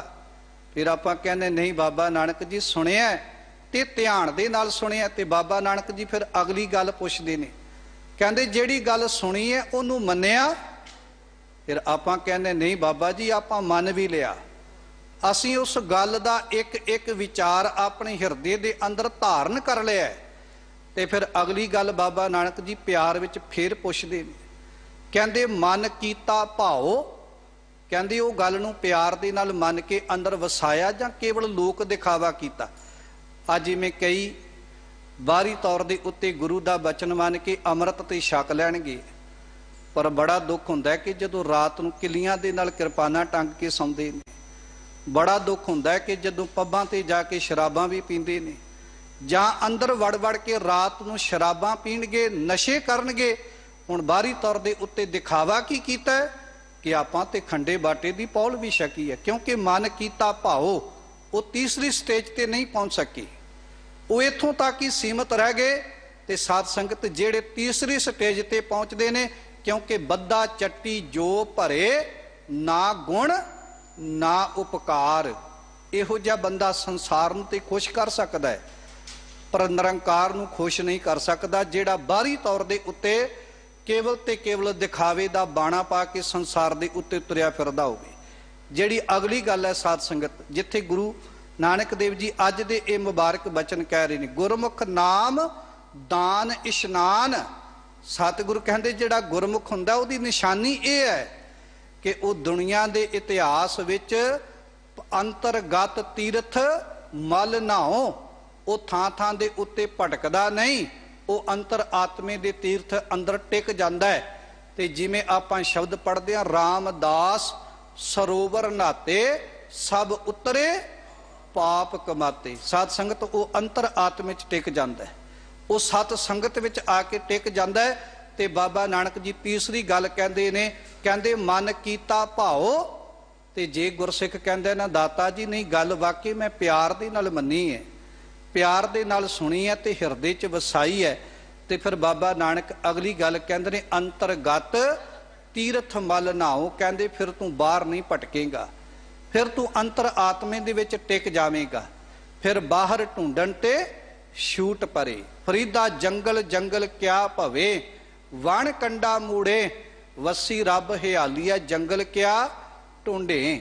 ਇੰਜ ਕਹਿ ਦਈਏ ਫਿਰ ਤੂੰ ਬਾਹਰ ਦੇ ਇਸ਼ਨਾਨਾਂ ਦੇ ਪ੍ਰਤੀ ਆਪਣਾ ਮਨ ਨਹੀਂ ਗਵਾਚੇਗਾ, ਫਿਰ ਤੇਰਾ ਮਨ ਬਾਹਰ ਦੇ ਇਸ਼ਨਾਨਾਂ ਵਾਸਤੇ ਭਟਕੇਗਾ ਨਹੀਂ ਕਿ ਮੈਂ ਫਲਾਣੀ ਤੀਰਥ ਤੇ ਜਾ ਕੇ ਇਸ਼ਨਾਨ ਨਹੀਂ ਕਰ ਸਕਿਆ, ਸ਼ਾਇਦ ਮੇਰੀ ਸੰਸਾਰ ਦੇ ਉੱਤੋਂ ਮੁਕਤੀ ਨਾ ਹੋਵੇ। ਜਾਂ ਤੇਰੇ ਮਨ ਵਿੱਚ ਕਦੇ ਇਹ ਖਿਆਲ ਨਹੀਂ ਆਵੇਗਾ ਕਿ ਮੈਂ 68 ਤੀਰਥਾਂ ਤੇ ਜਾ ਕੇ ਸੰਗਤ ਵਿੱਚ ਇਸ਼ਨਾਨ ਕਰਨਾ। ਸਾਧ ਸੰਗਤ, ਧੰਨ ਗੁਰੂ ਅਰਜਨ ਦੇਵ ਮਹਾਰਾਜ ਜੀ, ਜਦੋਂ ਆਪਾਂ ਸੱਚਖੰਡ ਸ੍ਰੀ ਹਰਿਮੰਦਰ ਸਾਹਿਬ ਜਾਈਏ ਤੇ ਦੁੱਖ ਭੰਜਨੀ ਬੇਰੀ ਦੇ ਨਾਲ ਇੱਕ ਥੜਾ ਹੈ, ਉੱਥੇ 4 ਇਤਿਹਾਸ ਲਿਖ ਕੇ ਲਗਾਏ ਨੇ। ਉਹਨਾਂ ਵਿੱਚ ਇੱਕ ਵਿਸ਼ੇਸ਼ ਧੰਨ ਗੁਰੂ ਅਰਜਨ ਦੇਵ ਮਹਾਰਾਜ ਜੀ ਨੇ ਇੱਥੇ ਬੈਠ ਕੇ ਜਿੱਥੇ ਹਰਿਮੰਦਰ ਸਾਹਿਬ ਦੀ ਉਸਾਰੀ ਕਰਵਾਈ, ਇੱਥੇ ਬੈਠ ਕੇ ਹੀ ਗੁਰੂ ਅਰਜਨ ਦੇਵ ਜੀ ਨੇ ਇਹ ਸ਼ਬਦ ਵੀ ਉਚਾਰਨ ਕੀਤੇ ਸਨ, 68 ਤੀਰਥ ਜਹ ਸਾਧ ਸੰਤ ਬੈਸੇ, ਕਿ ਉਹ ਥਾਂ 68 ਤੀਰਥਾਂ ਵਰਗਾ ਬਣ ਜਾਂਦਾ ਹੈ ਜਿੱਥੇ ਸੰਗਤ ਆ ਕੇ ਬਹਿ ਜਾਂਦੀ ਹੈ। ਇੰਜ ਕਹਿ ਦਈਏ ਫਿਰ ਉਹ ਗੁਰਮੁਖ ਦਾ ਮਨ 68 ਤੀਰਥਾਂ ਵਾਸਤੇ ਭਟਕਦਾ ਨਹੀਂ, ਜਿਹੜਾ ਗੁਰੂ ਚਰਨਾਂ ਦੇ ਨਾਲ ਮਨ ਜੁੜ ਜਾਂਦਾ ਹੈ। ਤਾਂ ਅੱਜ ਦੇ ਇਹਨਾਂ ਮੁਬਾਰਕ ਸ਼ਬਦਾਂ ਵਿੱਚ ਧੰਨ ਗੁਰੂ ਨਾਨਕ ਦੇਵ ਮਹਾਰਾਜ ਜੀ ਕਹਿ ਰਹੇ ਨੇ, ਗੁਰਮੁਖ ਨਾਮ ਦਾਨ ਇਸ਼ਨਾਨ। ਜਿਹੜਾ ਗੁਰੂ ਵੱਲ ਆਪਣਾ ਮੁਖ ਕਰ ਲੈਂਦਾ ਉਹ ਤੇ ਆਪਣੇ ਮੁਖ ਗੁਰੂ ਵੱਲ ਕਰਨ ਦੇ ਨਾਲ ਸਤਿਗੁਰੂ ਕਹਿੰਦੇ ਉਹ ਅੰਤਰ ਆਤਮੇ ਵਿੱਚ ਟਿਕ ਜਾਂਦਾ ਹੈ। ਉਹ ਬਾਹਰ ਦੇ ਇਸ਼ਨਾਨਾਂ ਦੀ ਗੱਲ ਨਹੀਂ ਕਰਦਾ, ਕਿਉਂਕਿ ਉਹਨੂੰ ਪਤਾ ਹੈ ਬਾਹਰੋਂ ਧੋਤੀ ਤੁੰਬੜੀ ਅੰਦਰ ਵਿਸ ਨਿਕੋਰ, ਸਾਧ ਭਲੇ ਅਣ ਨਾਤਿਆਂ ਚੋਰ ਸੇ ਚੋਰਾ ਚੋਰ। ਉਹਨੂੰ ਪਤਾ ਲੱਗ ਗਿਆ ਲੌਕੀ 68 ਤੀਰਥ ਨਹਾਈ ਕੌਰਾਪਨ ਤਉ ਨਾ ਜਾਈ, ਕਿਉਂਕਿ ਉਹਨੂੰ ਸਮਝ ਆ ਗਈ ਨਾ ਕਿ ਬਾਹਰ ਦੇ ਇਸ਼ਨਾਨ ਕੀਤਿਆਂ ਬੰਦੇ ਦੇ ਅੰਦਰ ਦੇ ਮਨ ਦੀ ਮੈਲ ਨਹੀਂ ਉਤਰਦੀ, ਕਿਉਂਕਿ ਬਾਹਰ ਤੋਂ ਇਸ਼ਨਾਨ ਕੀਤੇ ਤਨ ਦੀ ਮੈਲ ਤੇ ਉਤਰ ਸਕਦੀ ਹੈ, ਪਰ ਇੱਥੇ ਅੰਦਰ ਆਤਮੇ ਵਿੱਚ ਟਿਕਣ ਵਾਲੇ ਦੇ ਮਨ ਦੀ ਮੈਲ ਤੇ ਤਾਂ ਉਤਰਦੇ ਜਦੋਂ ਉਹ ਅੰਤਰ ਆਤਮੇ ਵਿੱਚ ਟਿਕਦਾ। ਗੁਰਮੁਖ ਲਾਗੈ ਸਹਿਜ ਧਿਆਨ। ਇਸ ਤਰ੍ਹਾਂ ਗੁਰੂ ਵੱਲ ਜੁੜੇ ਹੋਏ ਮਨੁੱਖ ਦਾ ਸਹਿਜੇ ਹੀ ਆਪਣੇ ਪਰਮਾਤਮਾ ਵਾਲੇ ਪਾਸੇ ਧਿਆਨ ਜੁੜ ਜਾਂਦਾ ਹੈ, ਰੱਬ ਵਾਲੇ ਪਾਸੇ ਉਹਦੀ ਸੁਰਤ ਬਿਰਤੀ ਲੱਗ ਜਾਂਦੀ ਹੈ। ਗੁਰਮੁਖ ਪਾਵੈ ਦਰਗਹਿ ਮਾਨ, ਗੁਰਮੁਖ ਭਉ ਭੰਜਨ ਪ੍ਰਧਾਨ।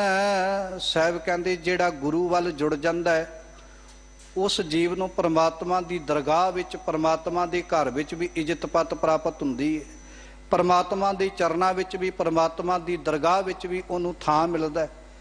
ਕਿਉਂਕਿ ਜਿਹੜੇ ਮਨੁੱਖ ਗੁਰੂ ਦੇ ਚਰਨਾਂ ਦੇ ਨਾਲ ਜੁੜ ਜਾਂਦੇ ਨੇ, ਰੇ ਰੇ ਦਰਗਹਿ ਕਹੈ ਨਾ ਕਹੂ, ਆਓ ਬੈਠ ਆਦਰ ਸਭ ਦਿਓ। ਇੰਜ ਕਹਿ ਦਈਏ ਉਹ ਰੱਬ ਦੇ ਘਰ ਵਿੱਚੋਂ ਫਿਟਕਾਰੇ ਨਹੀਂ ਜਾਂਦੇ। ਜਿਨ੍ਹਾਂ ਨੂੰ ਸੰਸਾਰ ਵਿੱਚ ਸਨਮਾਨ ਮਿਲਦਾ ਹੈ ਉਹਨਾਂ ਨੂੰ ਨਿਰੰਕਾਰ ਦੇ ਘਰ ਵਿੱਚ ਵੀ ਥਾਂ ਮਿਲਦਾ ਹੈ।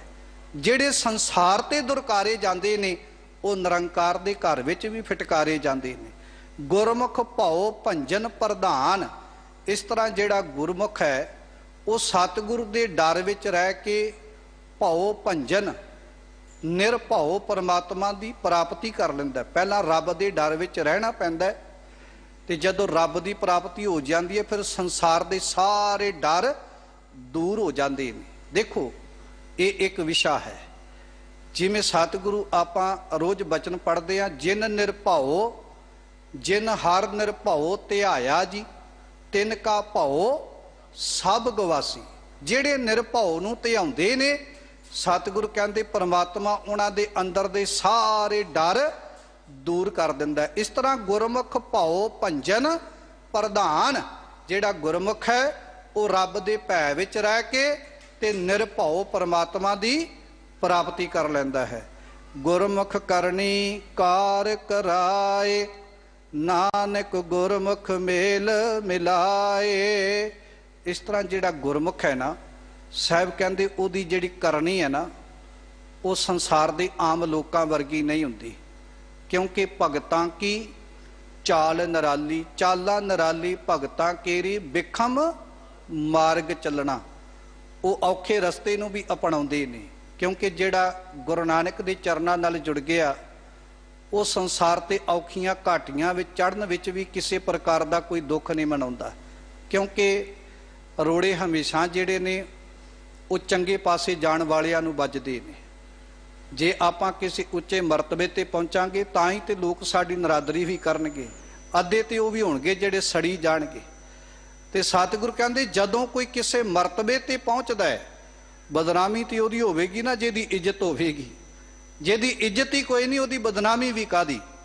ਤੇ ਸਤਿਗੁਰੂ ਅੱਜ ਦੇ ਮੁਬਾਰਕ ਸ਼ਬਦ ਵਿੱਚ ਕਹਿ ਰਹੇ ਨੇ, ਸਾਹਿਬ ਕਹਿੰਦੇ ਜਿਹੜਾ ਗੁਰਮੁਖ ਹੈ ਉਹਦੀ ਕਰਨੀ ਜਿਹੜੀ ਹੈ ਉਹ ਸੰਸਾਰ ਦੇ ਆਮ ਲੋਕਾਂ ਵਰਗੀ ਨਹੀਂ, ਉਹ ਚੰਗੀ ਕਾਰ ਸੰਸਾਰ ਦੇ ਉੱਤੇ ਕਰਦਾ, ਚੰਗੇ ਕੰਮ ਕਰਦਾ, ਜਿਨ੍ਹਾਂ ਨਾਲ ਲੋਕ ਤੇ ਪਰਲੋਕ ਵਿੱਚ ਇੱਜ਼ਤ ਪਤ ਬਣਦੀ ਹੈ। ਨਾਨਕ ਗੁਰਮੁਖ ਮੇਲ ਮਿਲਾਏ। ਤੇ ਧੰਨ ਗੁਰੂ ਅਰਜਨ ਗੁਰੂ ਨਾਨਕ ਸਾਹਿਬ ਜੀ ਕਹਿੰਦੇ ਇਸ ਤਰ੍ਹਾਂ ਉਹ ਗੁਰਮੁਖ ਦਾ ਮੇਲ ਪਰਮਾਤਮਾ ਦੇ ਚਰਨਾਂ ਦੇ ਨਾਲ ਹੋ ਜਾਂਦਾ ਹੈ। ਗੁਰਮੁਖ ਸ਼ਾਸਤਰ ਸਿਮਰਤ ਵੇਦ, ਗੁਰਮੁਖ ਪਾਵੈ ਘਟ ਘਟ ਭੇਦ। ਗੁਰਮੁਖ ਵਾਸਤੇ ਤੇ ਗੁਰੂ ਦੀ ਬਾਣੀ ਹੀ ਸਿਮਰਤੀਆਂ ਸ਼ਾਸਤਰਾਂ ਦਾ ਗਿਆਨ ਹੈ, ਉਹ ਥਾਂ ਥਾਂ ਦੇ ਉੱਤੇ ਭਟਕਦਾ ਨਹੀਂ। ਜਿਹੜਾ ਗੁਰੂ ਵੱਲ ਆਪਣਾ ਮੁਖ ਕਰ ਲੈਂਦਾ ਉਹ ਗੁਰੂ ਦੇ ਕੋਲੋਂ ਆ ਕੇ ਅਨੇਕਾਂ ਸਿਮਰਤੀਆਂ ਅਨੇਕਾਂ ਸ਼ਾਸਤਰਾਂ ਦਾ ਗਿਆਨ ਜਿਹੜਾ ਗੁਰੂ ਨੇ ਅੰਮ੍ਰਿਤਮਈ ਬਾਣੀ ਦੇ ਅੰਦਰ ਸਾਨੂੰ ਬਖਸ਼ਿਸ਼ ਕੀਤਾ। ਕਿਉਂਕਿ ਪਹਿਲੇ ਪੰਡਤ ਕਹਿੰਦੇ ਸੀ ਨਾ, ਇਹ ਰੱਬ ਦਾ ਪਿਆਰਾ ਕਿਵੇਂ ਹੋ ਸਕਦਾ, ਇਹਨੇ ਕਿਹੜੇ ਵੇਦ ਸ਼ਾਸਤਰ ਪੜ੍ਹੇ ਨੇ, ਅਸੀਂ ਤੇ ਵੇਦ ਸ਼ਾਸਤਰ ਪੜ੍ਹੇ ਨੇ। ਬਾਬੇ ਨਾਨਕ ਨੇ ਕਿਹਾ ਨਹੀਂ, ਜਿਹੜਾ ਰੱਬ ਨਾਲ ਜੁੜਨ ਵਾਲਾ ਮਨੁੱਖ ਹੈ ਉਹਨੂੰ ਵੇਦ ਸ਼ਾਸਤਰ ਪੜ੍ਹਨ ਦੀ ਜ਼ਰੂਰਤ ਨਹੀਂ, ਉਹ ਪਰਮਾਤਮਾ ਦੇ ਨਾਮ ਦੇ ਨਾਲ ਜੁੜ ਕੇ ਵੀ ਉੱਚੇ ਮਰਤਬੇ ਨੂੰ ਪ੍ਰਾਪਤ ਕਰ ਸਕਦਾ ਹੈ। ਉਹ ਰੱਬ ਦੇ ਨਾਮ ਦੇ ਨਾਲ ਜੁੜ ਕੇ ਵੀ ਪਰਮਾਤਮਾ ਦੇ ਘਰ ਦਾ ਗਿਆਨ ਪ੍ਰਾਪਤ ਕਰ ਸਕਦਾ, ਨਿਰੰਕਾਰ ਦੇ ਘਰ ਦਾ ਗਿਆਨ ਪ੍ਰਾਪਤ ਕਰ ਸਕਦਾ ਹੈ। ਜਦੋਂ ਆਪਾਂ ਧੰਨ ਗੁਰੂ ਅਰਜਨ ਦੇਵ ਜੀ ਦੇ ਮੁਬਾਰਕ ਬਚਨ ਪੜ੍ਹੀਏ ਤੇ ਗੁਰੂ ਅਰਜਨ ਦੇਵ ਜੀ ਕਹਿੰਦੇ ਸੰਗਤ ਵਿੱਚੋਂ ਹੀ ਬੰਦੇ ਨੂੰ ਸਾਰਾ ਕੁਝ ਮਿਲ ਜਾਂਦਾ ਹੈ, ਇੱਥੋਂ ਤੱਕ ਥਾਂ ਥਾਂ ਤੇ ਭਟਕਣ ਦੀ ਲੋੜ ਨਹੀਂ। ਜਿਹੜਾ ਗੁਰੂ ਦੇ ਚਰਨਾਂ ਵਿੱਚ ਚੱਲ ਕੇ ਆ ਗਿਆ, ਪਿੰਗਲ ਪਰਬਤ ਪਾਰ ਪਰੇ ਖਲ ਚਤਰ ਬਕੀਤਾ, ਅੰਦਲੇ ਤਰਭਵਨ ਸੂਝਿਆ ਗੁਰ ਭੇਟ ਪੁਨੀਤਾ। ਕਹਿੰਦੇ ਗੁਰੂ ਦੇ ਚਰਨਾਂ ਨਾਲ ਜੁੜਨ ਕਰਕੇ ਅੰਨੇ ਮਨੁੱਖ ਨੂੰ ਵੀ ਤਿੰਨਾਂ ਭਵਨਾਂ ਦਾ ਗਿਆਨ ਹੋ ਜਾਂਦਾ, ਵੇਦ ਸ਼ਾਸਤਰ ਤੇ ਦੂਰ ਦੀ ਗੱਲ। ਜਿਹੜਾ ਗੁਰੂ ਦੇ ਚਰਨਾਂ ਨਾਲ ਜੁੜ ਗਿਆ, ਜੋ ਬ੍ਰਹਮੰਡੇ ਸੋਈ ਪਿੰਡੇ, ਜੋ ਖੋਜੈ ਸੋ ਪਾਵੈ। ਜਿਹੜਾ ਗੁਰੂ ਦੇ ਚਰਨਾਂ ਨਾਲ ਜੁੜ ਗਿਆ ਉਹਨੂੰ ਸਮੁੱਚੇ ਬ੍ਰਹਮੰਡ ਦਾ ਗਿਆਨ ਹੋ ਜਾਂਦਾ ਹੈ, ਸਮੁੱਚੇ ਸੰਸਾਰ ਦਾ ਗਿਆਨ ਹੋ ਜਾਂਦਾ ਹੈ। ਇਸ ਕਰਕੇ ਗੁਰਮੁਖ ਜਿਹੜਾ ਹੈ ਉਹ ਗੁਰੂ ਦੇ ਚਰਨਾਂ ਦੇ ਨਾਲ ਜੁੜਿਆ ਹੋਇਆ ਸਿਮਰਤੀਆਂ ਸ਼ਾਸਤਰਾਂ ਦਾ ਤੇ ਵੇਦਾਂ ਦਾ ਗਿਆਨ ਆਪਣੇ ਗੁਰੂ ਦੇ ਚਰਨਾਂ ਵਿੱਚੋਂ ਆ ਕੇ ਪ੍ਰਾਪਤ ਕਰ ਲੈਂਦਾ ਹੈ। ਗੁਰਮੁਖ ਪਾਵੈ ਘਟ ਘਟ ਭੇਦ, ਤੇ ਜਿਹੜਾ ਗੁਰਮੁਖ ਹੈ ਉਹ ਘਟ ਘਟ ਦੇ ਭੇਦ ਨੂੰ ਜਾਣਨ ਵਾਲਾ ਬਣ ਜਾਂਦਾ ਹੈ। ਘਟ ਘਟ ਦੇ ਭੇਦ ਨੂੰ ਭਾਵ ਇਹ ਭਰੇ ਬੁਰੇ ਕੀ ਪੀਰ ਪਛਾਨਤ, ਉਹਨੂੰ ਸਮਝ ਆ ਜਾਂਦੀ ਹੈ ਕਿ ਕਿਹੜਾ ਮਨੁੱਖ ਭਲਾ ਹੈ ਤੇ ਕਿਹੜਾ ਸੰਸਾਰ ਦੇ ਉੱਤੇ ਬੁਰਾ ਹੈ। ਹੁਣ ਇਹ ਸੱਚ ਤੇ ਝੂਠ ਦਾ ਨਿਰਣਾ ਕਰਨ ਦੀ ਬਿਰਤੀ ਕਿੱਥੋਂ ਪ੍ਰਾਪਤ ਹੋਈ? ਧੰਨ ਗੁਰੂ ਗ੍ਰੰਥ ਸਾਹਿਬ ਦੇ ਮੁਬਾਰਕ ਚਰਨਾਂ ਦੇ ਵਿੱਚੋਂ ਆ ਕੇ। ਗੁਰਮੁਖ ਵੈਰ ਵਿਰੋਧ ਗਵਾਵੈ, ਗੁਰਮੁਖ ਸਗਲੀ ਗਣਤ ਮਿਟਾਵੈ। ਜਿਹੜਾ ਗੁਰੂ ਵੱਲ ਜੁੜ ਜਾਂਦਾ, ਸਤਿਗੁਰੂ ਕਹਿੰਦੇ ਉਹ ਆਪਣੇ ਹਿਰਦੇ ਚੋਂ ਵੈਰ ਵਿਰੋਧ ਦੀ ਭਾਵਨਾ ਖਤਮ ਕਰ ਦਿੰਦਾ ਹੈ, ਕਿਉਂਕਿ ਉਹਨੂੰ ਸਮਝ ਆ ਗਈ ਕਿ ਅਵਲ ਅੱਲਾ ਨੂਰ ਉਪਾਇਆ, ਕੁਦਰਤ ਕੇ ਸਭ ਬੰਦੇ, ਏਕ ਨੂਰ ਤੇ ਸਭ ਜਗ ਉਪਜਿਆ, ਕੌਣ ਭਲੇ ਕੋ ਮੰਦੇ। ਸਾਧ ਸੰਗਤ, ਇਹ ਗੁਰਮੁਖਤਾ ਦੀ ਨਿਸ਼ਾਨੀ ਹੈ ਨਾ, ਕਿ ਸੰਸਾਰ ਦੇ ਤਮਾਮ ਧਰਮਾਂ ਦੇ ਵਿੱਚੋਂ ਜੇ ਕੋਈ ਰੱਬ ਦੇ ਚਰਨਾਂ 'ਚ ਸਰਬੱਤ ਦੇ ਭਲੇ ਦੀ ਗੱਲ ਕਰਦਾ ਤੇ ਕੇਵਲ ਗੁਰੂ ਨਾਨਕ ਦਾ ਘਰ। ਸਿੱਖਾਂ ਨੇ ਕਦੇ ਕਿਸੇ ਧਰਮ ਦੇ ਨਾਲ ਕੋਈ ਦਗਾ ਨਹੀਂ ਕਮਾਇਆ। ਹਾਂ, ਅੱਜ ਦੇ ਸਮੇਂ 'ਚ ਸਾਡੇ ਧਰਮ ਦੇ ਵਿਰੋਧੀ ਤੇ ਹਜ਼ਾਰਾਂ ਨੇ, ਲੱਖਾਂ ਸੰਸਾਰ ਤੇ ਤੁਰੇ ਫਿਰਦੇ ਨੇ, ਜਿਹੜੇ ਭਲਾ ਕਰਨ ਵਾਲਿਆਂ ਦਾ ਵੀ ਬੁਰਾ ਕਰ ਰਹੇ ਨੇ। ਮੈਂ ਬੇਨਤੀ ਕਰਨੀ ਚਾਹੁੰਦਾ ਉਹਨਾਂ ਧਰਮਾਂ ਦੇ ਲੋਕਾਂ ਨੂੰ ਜਿਹੜੇ ਗੁਰੂ ਨਾਨਕ ਦੇ ਘਰ ਦੇ ਉੱਤੇ ਅੱਜ ਕਈ ਪ੍ਰਕਾਰ ਦੇ ਮਾਰੂ ਹਮਲੇ ਕਰ ਰਹੇ ਨੇ। ਕਿਉਂ? ਕਿਉਂਕਿ ਗੁਰੂ ਨਾਨਕ ਦੇ ਘਰ ਵਿੱਚ ਕਦੇ ਇਹ ਨਹੀਂ ਸਿਖਾਇਆ ਜਾਂਦਾ ਕਿ ਕਿਸੇ ਨਾਲ ਵਿਰੋਧਤਾ ਕਿਵੇਂ ਕਰਨੀ ਹੈ। ਇੱਥੇ ਤੇ ਨੇਤਾ ਪ੍ਰਤੀ ਇੱਕ ਅਰਦਾਸ ਹੁੰਦੀ ਹੈ, ਨਾਨਕ ਨਾਮ ਚੜ੍ਹਦੀ ਕਲਾ ਤੇਰੇ ਭਾਣੇ ਸਰਬੱਤ ਦਾ ਭਲਾ। ਜੇ ਹਿੰਦੂ ਵੀਰ ਗੁਰੂ ਤੇਗ ਬਹਾਦਰ ਸਾਹਿਬ ਦੇ ਚਰਨਾਂ ਵਿੱਚ ਚੱਲ ਕੇ ਆਏ ਤੇ ਗੁਰੂ ਤੇਗ ਬਹਾਦਰ ਸਾਹਿਬ ਜੀ ਨੇ ਇਹ ਨਹੀਂ ਵੇਖਿਆ ਇਹ ਹਿੰਦੂ ਨੇ, ਗੁਰੂ ਤੇਗ ਬਹਾਦਰ ਸਾਹਿਬ ਜੀ ਨੇ ਉਹਨਾਂ ਦੀ ਖਾਤਰ ਆਪਣੇ ਆਪੇ ਨੂੰ ਕੁਰਬਾਨ ਕਰ ਦਿੱਤਾ। ਜੇ ਮੁਸਲਮਾਨ ਵੀਰ ਚੱਲ ਕੇ ਆਏ ਤੇ ਧੰਨ ਗੁਰੂ ਸਾਹਿਬ ਜੀ ਨੇ ਉਹਨਾਂ ਵਾਸਤੇ ਵੀ ਆਪਣਾ ਆਪਾ ਕੁਰਬਾਨ ਕਰ ਦਿੱਤਾ। ਇੰਜ ਕਹਿ ਦਈਏ ਗੁਰੂ ਨਾਨਕ ਦੇ ਘਰ ਵਿੱਚ ਕਦੇ ਵਿਰੋਧ ਨਹੀਂ ਕਮਾਇਆ ਜਾਂਦਾ। ਗੁਰੂ ਨਾਨਕ ਦੇ ਘਰ ਵਿੱਚ ਤੇ ਸਾਰਿਆਂ ਨੂੰ ਗਲਵਕੜੀ ਵਿੱਚ ਲੈ ਲੈਂਦਾ। ਗੁਰੂ ਨਾਨਕ ਦਾ ਘਰ ਤੇ ਸਾਰਿਆਂ ਨੂੰ ਮਿਲ ਕੇ ਚੱਲਦਾ, ਕਿਉਂਕਿ ਸਾਡੇ ਘਰ ਵਿੱਚ ਸਿਖਾਇਆ ਹੀ ਇਹ ਜਾਂਦਾ ਹੈ ਕਿ ਭਲਿਆ ਤੂੰ ਗੁਰਮੁਖ ਬਣੇਗਾ ਹੀ ਤਾਂ ਜੇ ਆਪਣੇ ਅੰਦਰੋਂ ਵੈਰ ਵਿਰੋਧ ਦੀ ਭਾਵਨਾ ਖਤਮ ਕਰ ਦੇਵੇਂਗਾ। ਤੇ ਮੈਂ ਉਹਨਾਂ ਦੇ ਅੱਗੇ ਹੱਥ ਜੋੜ ਕੇ ਬੇਨਤੀ ਕਹਿਣੀ ਚਾਹੁੰਦਾ ਕਿ ਜੇ ਸਾਡਾ ਧਰਮ ਕਿਸੇ ਦਾ ਵਿਰੋਧੀ ਨਹੀਂ ਤੇ ਫਿਰ ਸਾਡੇ ਧਰਮ ਦੇ ਉੱਤੇ ਮਾਰੂ ਹਮਲੇ ਵੀ ਨਹੀਂ ਕਰਨੇ ਚਾਹੀਦੇ। ਸਾਡੇ ਇਤਿਹਾਸ ਨੂੰ ਵਿਗਾੜਨ ਵਾਸਤੇ ਦਿਨ ਰਾਤ ਯਤਨ ਹੋ ਰਹੇ ਨੇ। ਗੁਰੂ ਗ੍ਰੰਥ ਸਾਹਿਬ ਦੀ ਅੰਮ੍ਰਿਤਮਈ ਬਾਣੀ ਦੇ ਅੰਦਰ ਰਲਗਟ ਕਰਨ ਵਾਸਤੇ ਲੱਖਾਂ ਯਤਨ ਕੀਤੇ ਜਾ ਰਹੇ ਨੇ। ਸ਼ੁਕਰ ਹੈ ਕਿ ਸਾਡੇ ਕੋਲ ਪੰਥ ਦੀ ਸਰਮੌਰ ਜਥੇਬੰਦੀ ਸ਼੍ਰੋਮਣੀ ਗੁਰਦੁਆਰਾ ਪ੍ਰਬੰਧਕ ਕਮੇਟੀ ਹੈ। ਜੇ ਸਾਧ ਸੰਗਤ ਕੀਤੇ ਇਹ ਸੰਸਥਾ ਸਾਡੇ ਕੋਲ ਅੱਜ ਸਿੱਖਾਂ ਕੋਲ ਨਾ ਹੁੰਦੀ ਤੇ ਪਤਾ ਨਹੀਂ ਗੁਰੂ ਗ੍ਰੰਥ ਸਾਹਿਬ ਦੇ ਉੱਤੇ ਕਦੋਂ ਦੇ ਮਾਰੂ ਹਮਲੇ ਹੋ ਜਾਣੇ ਸੀ, ਕਦੋਂ ਦੀ ਗੁਰੂ ਗ੍ਰੰਥ ਸਾਹਿਬ ਦੀ ਬਾਣੀ ਦੇ ਅੰਦਰ ਰਲਗਟ ਕੀਤੀ ਜਾਣੀ ਸੀ। ਅੱਜ ਵੀ ਉਹ ਅੱਡੀਆਂ ਚੁੱਕ ਚੁੱਕ ਕੇ ਦਿਨ ਰਾਤ ਯਤਨ ਕਰ ਰਹੇ ਨੇ ਕਿ ਗੁਰੂ ਗ੍ਰੰਥ ਸਾਹਿਬ ਦੀ ਬਾਣੀ 'ਚ ਰਲਗਟ ਕਿਵੇਂ ਕੀਤੀ ਜਾ ਸਕਦੀ ਹੈ।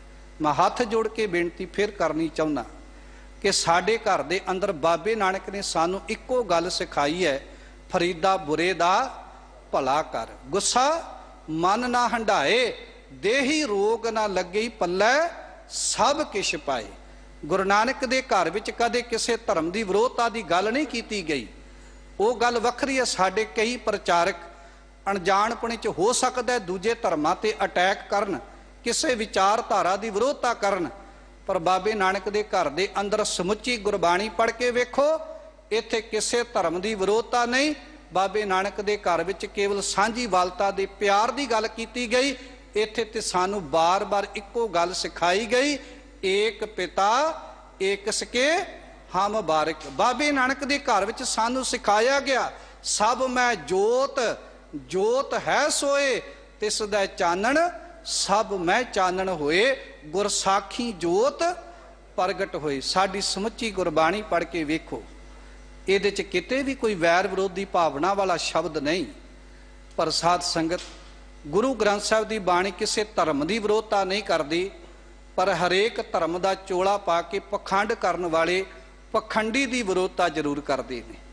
ਗੁਰੂ ਗ੍ਰੰਥ ਸਾਹਿਬ ਦੀ ਬਾਣੀ ਦੇ ਅੰਦਰ ਸਤਿਗੁਰੂ ਧਰਮ ਦਾ ਚੋਲਾ ਪਾ ਕੇ ਪਖੰਡ ਕਰਨ ਵਾਲਿਆਂ ਦੀ ਗੱਲ ਤੇ ਕਰਦੇ ਨੇ, ਪਰ ਕਿਸੇ ਧਰਮ ਦੀ ਵਿਰੋਧਤਾ ਨਹੀਂ ਕਰਦੇ। ਗੁਰੂ ਨਾਨਕ ਸਾਹਿਬ ਦੇ ਘਰ 'ਚ ਸਾਨੂੰ ਕੇਵਲ ਸਿਖਾਇਆ ਹੀ ਇਹ ਜਾਂਦਾ ਹੈ ਕਿ ਕਿਸੇ ਦੇ ਨਾਲ ਕੋਈ ਵੈਰ ਵਿਰੋਧ ਦੀ ਭਾਵਨਾ ਨਹੀਂ ਕਮਾਉਣੀ। ਜੇ ਕਿਤਰੇ ਗੁਰੂ ਨਾਨਕ ਦੇ ਘਰ ਵਿੱਚ ਮੰਨ ਲਓ ਜੇ ਕੋਈ ਕਹਿੰਦਾ ਹੈ ਕਿ ਦੇਖੋ ਜੀ ਈਰਖਾ ਦੀ ਗੱਲ ਚੱਲਦੀ ਹੈ, ਤੇ ਸਾਧ ਸੰਗਤ ਗੁਰੂ ਅਰਜਨ ਦੇਵ ਜੀ ਦਾ ਜੇ ਗੱਲ ਧਰਮਾਂ ਦੀ ਹੁੰਦੀ ਤੇ ਗੁਰੂ ਅਰਜਨ ਦੇਵ ਜੀ ਦਾ ਸਾਈਂ ਮੀਆਂ ਮੀਰ ਨਾਲ ਕਦੇ ਮਿਲਾਪ ਹੋ ਹੀ ਨਹੀਂ ਸੀ ਸਕਦਾ। ਉਹ ਸਾਈਂ ਮੀਆਂ ਮੀਰ ਜਿਹਨੇ ਧੰਨ ਗੁਰੂ ਅਰਜਨ ਦੇਵ ਮਹਾਰਾਜ ਜੀ ਵਾਸਤੇ ਲਾਹੌਰ ਦੀ ਧਰਤੀ ਤੇ ਜਿੱਥੇ ਹਾ ਦਾ ਨਾਰਾ ਮਾਰਿਆ, ਉੱਥੇ ਉਹ ਸਾਈਂ ਮੀਆਂ ਮੀਰ ਨੇ ਜਹਾਂਗੀਰ ਬਾਦਸ਼ਾਹ ਦੇ ਕੰਨਾਂ ਵਿੱਚ ਜਾ ਕੇ ਇਹ ਗੱਲ ਵੀ ਪਾਈ ਕਿ ਬਾਦਸ਼ਾਹ ਤੂੰ ਇੱਕ ਬੜੀ ਵੱਡੀ ਕੁਦਰਤ ਦੀ ਕਰੋਪੀ ਦਾ ਕਾਰਨ ਬਣਦਾ ਜਾ ਰਿਹਾ ਹੈ। ਤੇਰੇ ਡਰਾਵਣੇ ਸੁਪਨਿਆਂ ਦਾ ਕਾਰਨ ਇਹ ਹੈ ਤੂੰ ਖੁਦਾ ਪ੍ਰਸਤ ਇਨਸਾਨਾਂ ਨੂੰ ਸੰਸਾਰ ਦੇ ਉੱਤੇ ਸਜ਼ਾਵਾਂ ਦੇ ਰਿਹਾ ਹੈ। ਉਹਨਾਂ ਨੂੰ ਗਵਾਲੀਅਰ ਦੇ ਕਿਲੇ ਦੇ ਅੰਦਰ ਬੰਦੀ ਬਣਾ ਕੇ ਤੂੰ ਅੱਜ ਉਹਨਾਂ ਨੂੰ ਮੌਤ ਦੇ ਘਾਟ ਉਤਾਰਨ ਦੀ ਯਤਨ ਕਰ ਰਿਹਾ ਹੈ। ਤੇ ਤੇਰੇ ਡਰ ਦਾ ਕਾਰਨ ਹੀ ਇਹ ਹੈ ਕਿਉਂਕਿ ਗੁਰਬਾਣੀ ਕਹਿੰਦੀ ਹੈ ਸੋ ਡਰੈ ਜੇ ਪਾਪ ਕਮਾਵਦਾ। ਡਰਦਾ ਕੌਣ ਹੈ? ਜਿਹੜਾ ਦੁਨੀਆ ਤੇ ਪਾਪ ਕਰਦਾ, ਤੇ ਤੂੰ ਵੱਡਾ ਪਾਪ ਨਹੀਂ ਕਰ ਰਿਹਾ।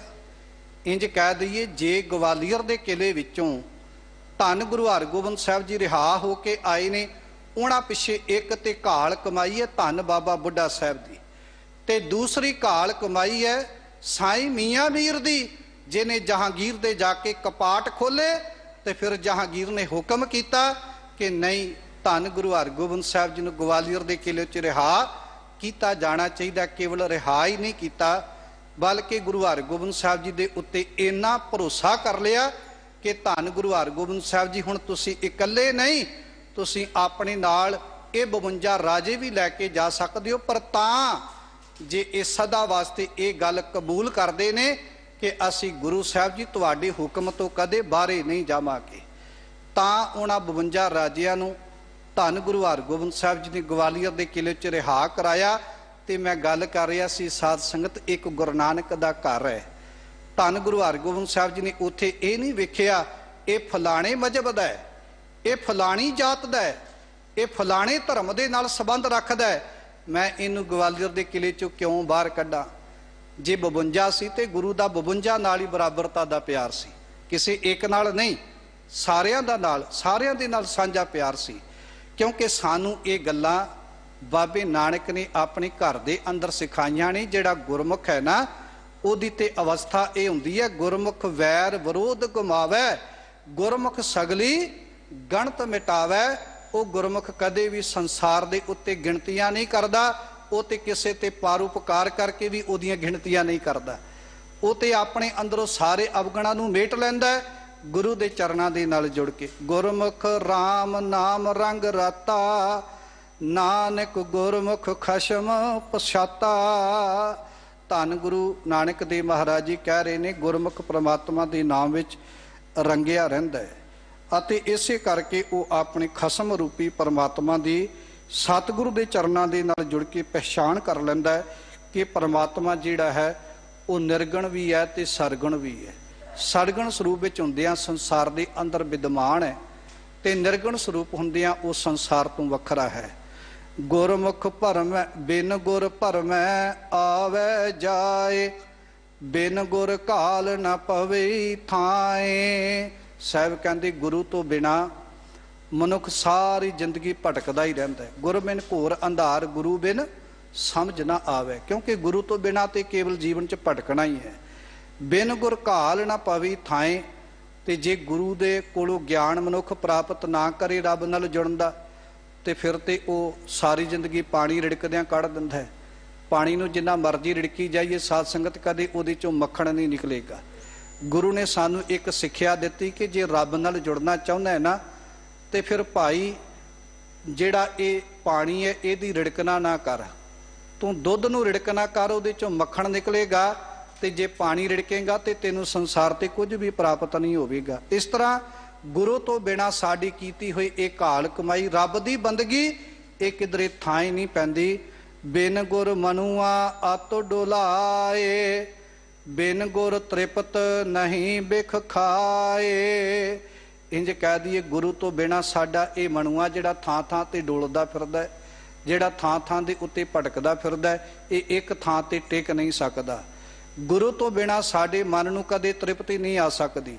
ਗੁਰੂ ਤੋਂ ਬਿਨਾਂ ਕਦੇ ਅਸੀਂ ਵਿਖ ਰੂਪੀ ਜ਼ਹਿਰ ਰੂਪੀ ਪਦਾਰਥਾਂ ਨੂੰ ਖਾਣ ਤੋਂ ਬਿਨਾਂ ਬਚ ਨਹੀਂ ਸਕਦੇ। ਸਾਨੂੰ ਸਮਝ ਹੀ ਨਹੀਂ ਆਉਣੀ ਕਿ ਗੁਰੂ ਤੋਂ ਬਿਨਾਂ ਸਾਨੂੰ ਇਸ ਗੱਲ ਦਾ ਗਿਆਨ ਹੀ ਪ੍ਰਾਪਤ ਨਹੀਂ ਹੋਣਾ ਕਿ ਸਾਡਾ ਨੁਕਸਾਨ ਕੌਣ ਕਰ ਰਿਹਾ, ਸਾਡਾ ਮਿੱਤਰ ਕਿਹੜਾ ਹੈ ਤੇ ਸਾਡਾ ਦੁਸ਼ਮਣ ਕਿਹੜਾ ਹੈ। ਇਹ 5 ਵਿਕਾਰਾਂ ਨੂੰ ਮਨੁੱਖ ਆਪਣੇ ਮਿੱਤਰ ਸਮਝ ਕੇ ਚਲੀ ਜਾਂਦਾ ਹੈ, ਜੇ ਕਿਤੇ ਇਹ ਗੁਰੂ ਦੇ ਚਰਨਾਂ ਵਿੱਚ ਚੱਲ ਕੇ ਨਹੀਂ ਆਉਂਦਾ। ਪਰ ਜਦੋਂ ਗੁਰੂ ਦੇ ਚਰਨਾਂ ਵਿੱਚ ਚੱਲ ਕੇ ਆਉਂਦਾ ਹੈ ਤੇ ਗੁਰੂ ਸਤਿਗੁਰੂ ਕਹਿੰਦੇ ਨੇ, ਭਲਿਆ ਅੰਮ੍ਰਿਤ ਪੀਵੋ ਸਦਾ ਚਿਰ ਜੀਵੋ। ਤੂੰ ਅੰਮ੍ਰਿਤ ਪੀ ਤੇ ਇਹ ਜ਼ਹਿਰ ਦਾ ਤਿਆਗ ਕਰ ਦੇ। ਜਦੋਂ ਗੁਰੂ ਦੇ ਚਰਨਾਂ ਵਿੱਚ ਆਵਾਂਗੇ, ਗੁਰੂ ਕਹਿ ਦਿੰਦਾ ਹੈ, ਅੰਮ੍ਰਿਤ ਪੀਵੈ ਅਮਰ ਸੋ ਹੋਏ। ਤੂੰ ਸੰਸਾਰ ਤੇ ਸਦਾ ਅਮਰ ਹੋ ਜਾਵੇਂਗਾ ਜੇ ਸਤਿਗੁਰੂ ਦੇ ਚਰਨਾਂ ਦੇ ਨਾਲ ਜੁੜੇਗਾ। ਬਿਨ ਗੁਰ ਵਿਸਿਅਰ ਡਸੈ ਮਰ ਵਾਟ, ਨਾਨਕ ਗੁਰ ਬਿਨ ਘਾਟੇ ਘਾਟ। ਗੁਰੂ ਤੋਂ ਬਿਨਾਂ ਇਹ ਜਿਹੜੇ 5 ਵਿਕਾਰ ਸਾਨੂੰ ਡਸ ਰਹੇ ਨੇ, ਜਿਹੜੇ ਡੰਗ ਮਾਰ ਰਹੇ ਨੇ, ਦਿਨ ਰਾਤ ਅੰਮ੍ਰਿਤ ਲੁੱਟੇ ਮਨਮੁਖ ਨਹੀਂ ਬੂਝੇ। ਇਹ ਸਾਡੇ ਅੰਦਰੋਂ ਅੰਮ੍ਰਿਤ ਲੁੱਟ ਰਹੇ ਨੇ ਤੇ ਸਾਡੇ ਅੰਦਰ ਜ਼ਹਿਰ ਨੂੰ ਪੈਦਾ ਕਰ ਰਹੇ ਨੇ। ਗੁਰੂ ਤੋਂ ਬਿਨਾਂ ਅਸੀਂ ਇਹਨਾਂ 5 ਵਿਕਾਰਾਂ ਨੂੰ, ਇਹਨਾਂ 5 ਚੋਰਾਂ ਨੂੰ नहीं समझ सकते, क्योंकि सतगुरां ने गुरबाणी के अंदर सानू ये भी सिक्ख्या दिती कि पंच दोख असाध जामै ताकि केतक आस। सतगुरु कहते जिस बंदे नूं ये पंज असाध रोग लगे होण, ਉਹਦੇ ਰੱਬ ਦੇ ਘਰ ਵਿੱਚੋਂ ਬਚਣ ਦੀ ਕੀ ਆਸ ਕੀਤੀ ਜਾ ਸਕਦੀ ਹੈ।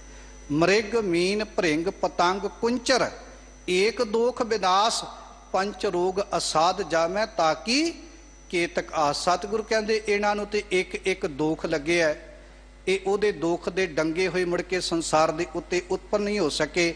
ਤੇ ਬੰਦਿਆ ਤੈਨੂੰ ਤੇ ਪੰਜ ਦੋਖ ਲੱਗੇ ਨੇ, ਤੂੰ ਕਿਵੇਂ ਇਹਨਾਂ ਵਿਕਾਰਾਂ ਤੋਂ ਬਚ ਸਕਦਾ ਹੈ?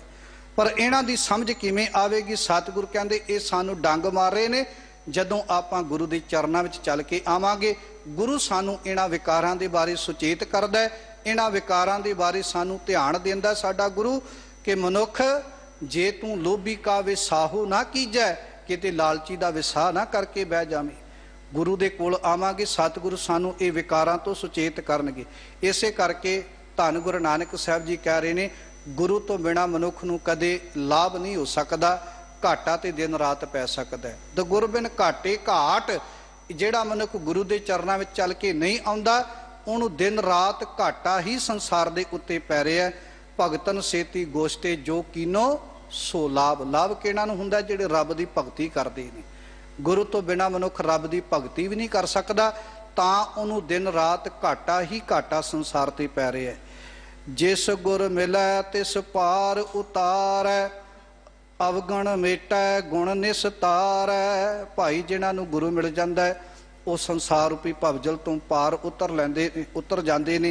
वो अपने अंदरों अवगणा नूं मेट दिंदे ने ते गुणां नूं अपने अंदर ग्रहण कर लैंदे ने। लोक अवगणा की बन्नै गंठड़ी, गुण ना विहाजै कोई, गुणा का गाहक नानका विरला कोई होए। ਜਿਹੜਾ ਮਨੁੱਖ ਗੁਰੂ ਦੇ ਚਰਨਾਂ ਵਿੱਚ ਚੱਲ ਕੇ ਆ ਜਾਂਦਾ ਹੈ, ਉਹ ਅਵਗੁਣਾਂ ਦੀਆਂ ਗੰਢਾਂ ਨਹੀਂ ਬੰਨ੍ਹਦਾ। ਸਤਿਗੁਰੂ ਕਹਿੰਦੇ ਉਹ ਆਪਣੇ ਅੰਦਰ ਗੁਣ ਧਾਰਨ ਕਰਦਾ ਹੈ ਤੇ ਵਿਣ ਗੁਣ ਕੀਤੇ ਭਗਤ ਨਾ ਹੋਏ। ਗੁਣਾਂ ਤੋਂ ਬਿਨਾਂ ਤੇ ਰੱਬ ਦੀ ਭਗਤੀ ਵੀ ਨਹੀਂ ਹੋ ਸਕਦੀ। ਤਾਂ ਮੇਰੇ ਸਤਿਗੁਰੂ ਕਹਿੰਦੇ ਨੇ, ਜਿਹੜਾ ਗੁਰੂ ਦੇ ਚਰਨਾਂ ਵਿੱਚ ਚੱਲ ਕੇ ਆ ਗਿਆ, ਉਹ ਅਵਗੁਣ ਮੇਟੈ ਗੁਣ ਨਿਸਤਾਰੈ। ਉਹ ਆਪਣੇ ਅੰਦਰੋਂ ਅਵਗੁਣਾਂ ਨੂੰ ਖਤਮ ਕਰ ਲੈਂਦਾ, ਗੁਣਾਂ ਨੂੰ ਆਪਣੇ ਅੰਦਰ ਧਾਰਨ ਕਰ ਲੈਂਦਾ। ਤਾਂ ਕਰਕੇ ਉਹ ਸੰਸਾਰ ਰੂਪੀ ਭਵਜਲ ਤੋਂ ਪਾਰ ਲੰਘ ਜਾਂਦਾ ਹੈ। ਮੁਕਤ ਮਹਾਸੁਖ ਗੁਰ ਸ਼ਬਦ ਵਿਚਾਰ, ਗੁਰਮੁਖ ਕਦੇ ਨਾ ਆਵੈ ਹਾਰ। ਇਸ ਤਰ੍ਹਾਂ ਜਿਹੜਾ ਗੁਰਮੁਖ ਹੈ, ਉਹ ਗੁਰੂ ਦੇ ਸ਼ਬਦ ਦੀ ਵਿਚਾਰ ਦੇ ਸਦਕਾ ਉਹ ਸੰਸਾਰ ਤੇ ਕਦੇ ਹਾਰਦਾ ਨਹੀਂ। ਉਹ ਦਿਨ ਰਾਤ ਅਕਾਲ ਪੁਰਖ ਵਾਹਿਗੁਰੂ ਪਰਮੇਸ਼ਰ ਦੇ ਚਰਨਾਂ ਦੇ ਨਾਲ ਜੁੜਿਆ ਹੋਇਆ ਆਪਣੇ ਜੀਵਨ ਦੇ ਅੰਦਰ ਹਮੇਸ਼ਾ ਵਿਕਾਰਾਂ ਤੇ ਜਿੱਤ ਪ੍ਰਾਪਤ ਕਰਕੇ ਰੱਖਦਾ। ਇੰਜ ਕਹਿ ਦਈਏ, ਅਵਗੁਣਾਂ ਦੇ ਕੋਲੋਂ ਹਾਰਦੇ ਉਹ ਮਨੁੱਖ ਨੇ ਜਿਹੜੇ ਗੁਰੂ ਚਰਨਾਂ ਨਾਲ ਨਹੀਂ ਜੁੜਦੇ। ਤਨ ਹਟੜੀ ਇਹ ਮਨ ਵਣਜਾਰਾ, ਨਾਨਕ ਸਹਜੇ ਸੱਚ ਵਾਪਾਰਾ। ਇਸ ਤਰ੍ਹਾਂ ਗੁਰਮੁਖ ਰੂਪੀ ਤਨ ਨੂੰ ਆਪਣੀ ਹੱਟੀ ਬਣਾ ਕੇ, ਇਹ ਮਨ ਨੂੰ ਵਣਜਾਰਾ ਬਣਾ ਕੇ ਆਪਣੇ ਅੰਦਰ ਪ੍ਰਮਾਤਮਾ ਦੇ ਸੱਚੇ ਨਾਮ ਰੂਪੀ ਧਨ ਦੀ ਪ੍ਰਾਪਤੀ ਕਰਦੇ ਨੇ। ਨਾਨਕ ਸਹਜੇ ਸੱਚ ਵਾਪਾਰਾ। ਇਸ ਤਰ੍ਹਾਂ ਗੁਰਮੁਖ ਜਨ ਸਹਿਜੇ ਸਹਿਜ ਸੱਚੇ ਪ੍ਰਮਾਤਮਾ ਦੇ ਵਪਾਰੀ ਬਣ ਕੇ ਸੱਚੇ ਪ੍ਰਮਾਤਮਾ ਦਾ ਨਾਮ ਜਿਹੜਾ ਉਹ ਆਪਣੇ ਹਿਰਦੇ ਰੂਪੀ ਘਰ ਦੇ ਅੰਦਰ ਇਕੱਤਰ ਕਰਦੇ ਨੇ। ਗੁਰਮੁਖ ਬਾਂਧਿਓ ਸੇਤ ਵਿਧਾਤੈ, ਲੰਕਾ ਲੂਟੀ ਦੈਂਤ ਸੰਤਾਪੈ। ਗੁਰਮੁਖ ਜਨ ਜਿਹੜੇ ਨੇ, ਜਿਵੇਂ ਰਾਵਣ ਨੂੰ ਮਾਰਨ ਵਾਸਤੇ ਰਾਮ ਨੇ ਜਿਹੜਾ ਸੀ, ਉਹ ਲੰਕਾ ਦੇ ਉੱਤੋਂ ਸੀਤਾ ਨੂੰ ਲਿਆਉਣ ਵਾਸਤੇ ਪੁਲ ਵੀ ਬੰਨਿਆ, ਤੇ ਗੁਰਮੁਖ ਵਾਸਤੇ ਜਿਹੜਾ ਰੱਬ ਦੇ ਘਰ ਦੇ ਮਿਲਾਪ ਵਾਸਤੇ ਵਿਕਾਰਾਂ ਨੂੰ ਮਾਰਨ ਵਾਸਤੇ ਪੁਲ ਹੈ ਨਾ, ਉਹ ਗੁਰੂ ਦਾ ਸ਼ਬਦ ਹੈ, ਜਿਹਦੇ ਸਦਕਾ ਮਨੁੱਖ ਸੰਸਾਰ ਰੂਪੀ ਸਾਗਰ ਨੂੰ ਪਾਰ ਕਰਕੇ ਤੇ ਆਪਣੇ ਅੰਦਰ ਦੇ ਵਿਕਾਰਾਂ ਨੂੰ ਖਤਮ ਕਰ ਸਕਦਾ ਹੈ। ਜਿਵੇਂ ਦੈਂਤ ਜਿਹੜੇ ਨੇ, ਉਹਨਾਂ ਨੂੰ ਰਾਮ ਨੇ ਜਾ ਕੇ ਮਾਰਨਾ ਕੀਤਾ, ਦੈਂਤਾਂ ਨੂੰ ਮਾਰਿਆ, ਦੈਂਤਾਂ ਨੂੰ ਜਿਹੜਾ ਸੀ ਮੌਤ ਦੇ ਘਾਟ ਉਤਾਰਿਆ, ਰਾਵਣ ਨੂੰ ਮੌਤ ਦੇ ਘਾਟ ਉਤਾਰਿਆ। ਇਸ ਤਰ੍ਹਾਂ ਗੁਰੂ ਦਾ ਦਿੱਤਾ ਹੋਇਆ ਗਿਆਨ ਜਿਹੜਾ ਹੈ, ਸਤਿਗੁਰ ਕਹਿੰਦੇ ਗੋਲਾ ਗਿਆਨ ਚਲਾਇਆ।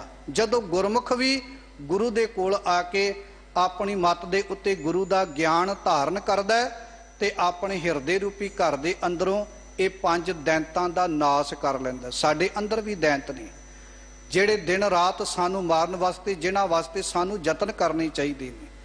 ਆਪਾਂ ਤੇ ਰੋਜ਼ ਕਹਿੰਦੇ ਦੇਖੋ ਜੀ ਰਾਮ ਨੇ ਜਾ ਕੇ ਉਹਨਾਂ ਦੈਂਤਾਂ ਦਾ ਨਾਸ਼ ਕੀਤਾ, ਤੇ ਸਾਧ ਸੰਗਤ ਰਾਮ ਨੇ ਤੇ ਜਾ ਕੇ ਦੈਂਤਾਂ ਦਾ ਨਾਸ਼ ਕਰ ਦਿੱਤਾ, ਤੇ ਸਾਡਾ ਗੁਰੂ ਕਹਿੰਦਾ ਜਿਹੜੇ ਤੇਰੇ ਅੰਦਰ ਦੈਂਤ ਬੈਠੇ ਨੇ ਉਹਦਾ ਨਾਸ਼ ਕਦੋਂ ਕਰੇਗਾ? ਬਾਹਰ ਦੇ ਦੈਂਤਾਂ ਦੇ ਨਾਸ਼ ਦੀ ਤੂੰ ਦਿਨ ਰਾਤ ਕਥਾ ਸੁਣਾਉਣਾ ਹੈ, ਪਰ ਆਪਣੇ ਅੰਦਰ ਦੇ ਬੈਠੇ ਦੈਂਤਾਂ ਨਾਲ ਤੇ ਤੂੰ ਪਿਆਰ ਪਾ ਕੇ ਬੈਠਾ। ਰਾਮ ਚੰਦ ਮਾਰਿਓ ਇਹ ਰਾਵਨ, ਵੇਦ ਭੀਖਣ ਗੁਰਮੁਖ ਪਰਚਾਇਨ। ਸਤਿਗੁਰ ਕਹਿੰਦੇ ਜਿਵੇਂ ਰਾਮਚੰਦ ਨੇ ਜਾ ਕੇ ਰਾਵਣ ਨੂੰ ਮਾਰਿਆ, ਤੇ ਇਹ ਇੱਕ ਹਿੰਦੂ ਮਿਥਿਹਾਸ ਦੀ ਵਿਚਾਰਧਾਰਾ ਹੈ, ਇਤਿਹਾਸ ਦੀ ਨਹੀਂ, ਮਿਥਿਹਾਸ ਦੀ, ਮਿੱਥੇ ਹੋਏ ਇਤਿਹਾਸ ਦੀ ਵਿਚਾਰਧਾਰਾ ਅਨੁਸਾਰ ਕਿ ਰਾਮਚੰਦ ਨੇ ਜਾ ਕੇ ਰਾਵਣ ਨੂੰ ਮਾਰਿਆ। ਸਾਧ ਸੰਗਤ ਇੱਥੇ ਮੈਂ ਇੱਕ ਹੋਰ ਬੇਨਤੀ ਕਹਿਣੀ ਚਾਹੁੰਦਾ, ਰਾਮਚੰਦ ਨੇ ਰਾਵਣ ਨੂੰ ਤਾਂ ਜਾ ਕੇ ਮਾਰਿਆ, ਕਹਿੰਦੇ ਨੇ ਕਿ ਰਾਮ ਨੇ ਜਿਹੜਾ ਰਾਵਣ ਨੇ ਜਿਹੜਾ ਸੀ ਉਹ ਸੀਤਾ ਦਾ ਹਰਨ ਵੀ ਕੀਤਾ, ਤੇ ਰਾਮਚੰਦ ਦੇ ਭਰਾ ਲਛਮਣ ਨੇ ਜਿਹੜਾ ਸੀ ਉਹ ਸਰੂਪ ਨਖਾ ਦਾ ਨੱਕ ਕੱਟ ਦਿੱਤਾ, ਤਾਂ ਕਰਕੇ ਉਹ ਸੀਤਾ ਦਾ ਹਰਨ ਕਰਕੇ ਲੈ ਕੇ ਗਿਆ। ਕਿਸੇ ਅਦੀਬ ਨੇ 2 ਪੰਨੇ ਬੜੇ ਪਿਆਰੇ ਲਿਖੇ ਨੇ, ਕਹਿੰਦੇ ਦੇਖੋ ਇੱਕ ਪਾਸੇ ਰਾਮਚੰਦ ਤੇ ਦੂਜੇ ਪਾਸੇ ਸੀਤਾ। ਕਹਿੰਦੇ ਜਿਵੇਂ ਸਰੂਪ ਨਖਾ ਲਛਮਣ ਦੇ ਕੋਲ ਗਈ ਤੇ ਉਹਨੇ ਜਾ ਕੇ ਜ਼ਿਕਰ ਕੀਤਾ, ਕਹਿੰਦੇ ਇਦਾਂ ਬਾਬੇ ਨਾਨਕ ਦੇ ਕੋਲ ਵੀ ਜੇ ਕਿਤੇ ਉਹ ਕਹਿੰਦਾ ਭੈਣ ਕਿ ਇੰਜ ਨਹੀਂ ਕਰਨਾ ਚਾਹੀਦਾ, ਤੇ ਸਾਧ ਸੰਗਤ ਸਾਰੀ ਲੜਾਈ ਮਿਟ ਸਕਦੀ ਸੀ। ਹੁਣ ਬਾਬੇ ਨਾਨਕ ਦੇ ਕੋਲ ਬੱਚੀਆਂ ਆ ਕੇ ਨਾਚ ਕਰਦੀਆਂ ਨੇ, ਤੇ ਬਾਬਾ ਨਾਨਕ ਵੀ ਤੇ ਕਹਿੰਦੇ ਨੇ ਬੱਚੀਓ ਬਾਪ ਦੇ ਅੱਗੇ ਇਦਾਂ ਨੱਚਣਾ ਠੀਕ ਨਹੀਂ ਜਾਪਦਾ। ਸਾਧ ਸੰਗਤ ਗੁਰੂ ਨਾਨਕ ਸਾਹਿਬ ਜੀ ਅੱਜ ਦੇ ਮੁਬਾਰਕ ਸ਼ਬਦ ਵਿੱਚ ਕਹਿ ਰਹੇ ਨੇ, ਬੰਦਿਆ ਜਿਵੇਂ ਰਾਮਚੰਦ ਨੇ ਜਾ ਕੇ ਰਾਵਣ ਨੂੰ ਮਾਰਿਆ, ਤੂੰ ਆਪਣੇ ਅੰਦਰ ਦੀ ਰਾਵਣ ਰੂਪੀ ਬਿਰਤੀ ਨੂੰ ਮਾਰਨ ਦੇ ਯਤਨ ਕਰ। ਜਿਹੜਾ ਭਪੀਖਣ ਸੀ ਉਹਨੇ ਉੱਥੋਂ ਦਾ ਸਾਰਾ ਭੇਤ ਦਿੱਤਾ, ਤੇ ਤੇਰੇ ਅੰਦਰ ਦਾ ਭੇਤ ਜਿਹੜਾ ਉਹ ਤੈਨੂੰ ਤਾਂ ਸਮਝ ਆਵੇਗਾ ਜਦੋਂ ਤੂੰ ਗੁਰੂ ਦੇ ਕੋਲ ਚੱਲ ਕੇ ਆਵੇਂਗਾ। ਗੁਰੂ ਦਾ ਗਿਆਨ ਦਿੱਤਾ ਹੋਇਆ ਗਿਆਨ ਉਹ ਤੇਰੇ ਅੰਦਰ ਦੇ ਭਵਿੱਖਣ ਨੂੰ ਜਿਹੜਾ ਨਾ ਉਹ ਸਾਰਾ ਤੇਰੇ ਅੰਦਰ ਦਾ ਤੈਨੂੰ ਭੇਤ ਦੇ ਦੇਵੇਗਾ, ਕਿਉਂਕਿ ਗੁਰੂ ਦਾ ਗਿਆਨ ਹੀ ਤੈਨੂੰ ਅੰਦਰੋਂ ਭਵਿੱਖਣ ਦੀ ਤਰ੍ਹਾਂ ਭੇਤ ਦੇਵੇਗਾ ਕਿ ਤੂੰ ਅੰਦਰੋਂ ਆਪਣੇ ਅੰਦਰ ਦੇ ਵਿਕਾਰਾਂ ਨੂੰ ਕਿਵੇਂ ਖਤਮ ਕਰਨਾ ਹੈ। ਗੁਰਮੁਖ ਸਾਇਰ ਪਾਹਣ ਤਾਰੇ, ਗੁਰਮੁਖ ਕੋਟ 33 ਉਧਾਰੇ। ਅਖੀਰ ਤੇ ਧੰਨ ਗੁਰੂ ਨਾਨਕ ਸਾਹਿਬ ਮਹਾਰਾਜ ਜੀ ਕਹਿ ਰਹੇ ਨੇ, ਜਿਸ ਤਰ੍ਹਾਂ ਗੁਰਮੁਖ ਜਨ ਜਿਹੜੇ ਨੇ ਉਹ ਆਪਣੇ ਗੁਰੂ ਦੇ ਚਰਨਾਂ ਦੇ ਨਾਲ ਜੁੜ ਕੇ ਆਪਣੇ ਗੁਰੂ ਤੋਂ ਗਿਆਨ ਲੈ ਕੇ ਸੰਸਾਰ ਰੂਪੀ ਭਵਜਲ ਤੋਂ ਪਾਰ ਲੰਘ ਜਾਂਦੇ ਨੇ। ਇੰਜ ਕਹਿ ਦਈਏ ਕਿ ਪੱਥਰ ਰੂਪੀ ਇਨਸਾਨ ਵੀ ਜਦ ਗੁਰੂ ਦੇ ਚਰਨਾਂ ਵਿੱਚ ਤਰ ਕੇ ਆ ਜਾਂਦੇ ਨੇ ਤੇ ਡੁੱਬਦੇ ਪੱਥਰ ਤਾਰੇ, ਤੇ ਗੁਰੂ ਉਹ ਡੁੱਬਦਿਆਂ ਹੋਇਆਂ ਨੂੰ ਸੰਸਾਰ ਰੂਪੀ ਭਵਜਲ ਤੋਂ ਪਾਰ ਲੰਘਾ ਦਿੰਦਾ ਹੈ। ਗੁਰਮੁਖ ਕੋਟ 33 ਉਧਾਰੇ। ਗੁਰਮੁਖ ਕੇਵਲ ਆਪਣਾ ਹੀ ਉਧਾਰ ਨਹੀਂ, ਜਿਵੇਂ 33 ਕਰੋੜ ਦਾ ਉਧਾਰ ਕਰ ਦਿੰਦਾ ਹੈ, ਇਸੇ ਤਰ੍ਹਾਂ ਗੁਰਮੁਖ ਜਨ ਗੁਰੂ ਦੇ ਚਰਨਾਂ ਵਿੱਚ ਆ ਕੇ ਗਿਆਨ ਪ੍ਰਾਪਤ ਕਰਕੇ ਆਪ ਤਰੈ ਤੇ ਸਾਰਿਆਂ ਨੂੰ ਸੰਸਾਰ ਰੂਪੀ ਤਾਰਨ ਦੀ ਸਮਰੱਥਾ ਰੱਖਦਾ ਹੈ। ਜਿਵੇਂ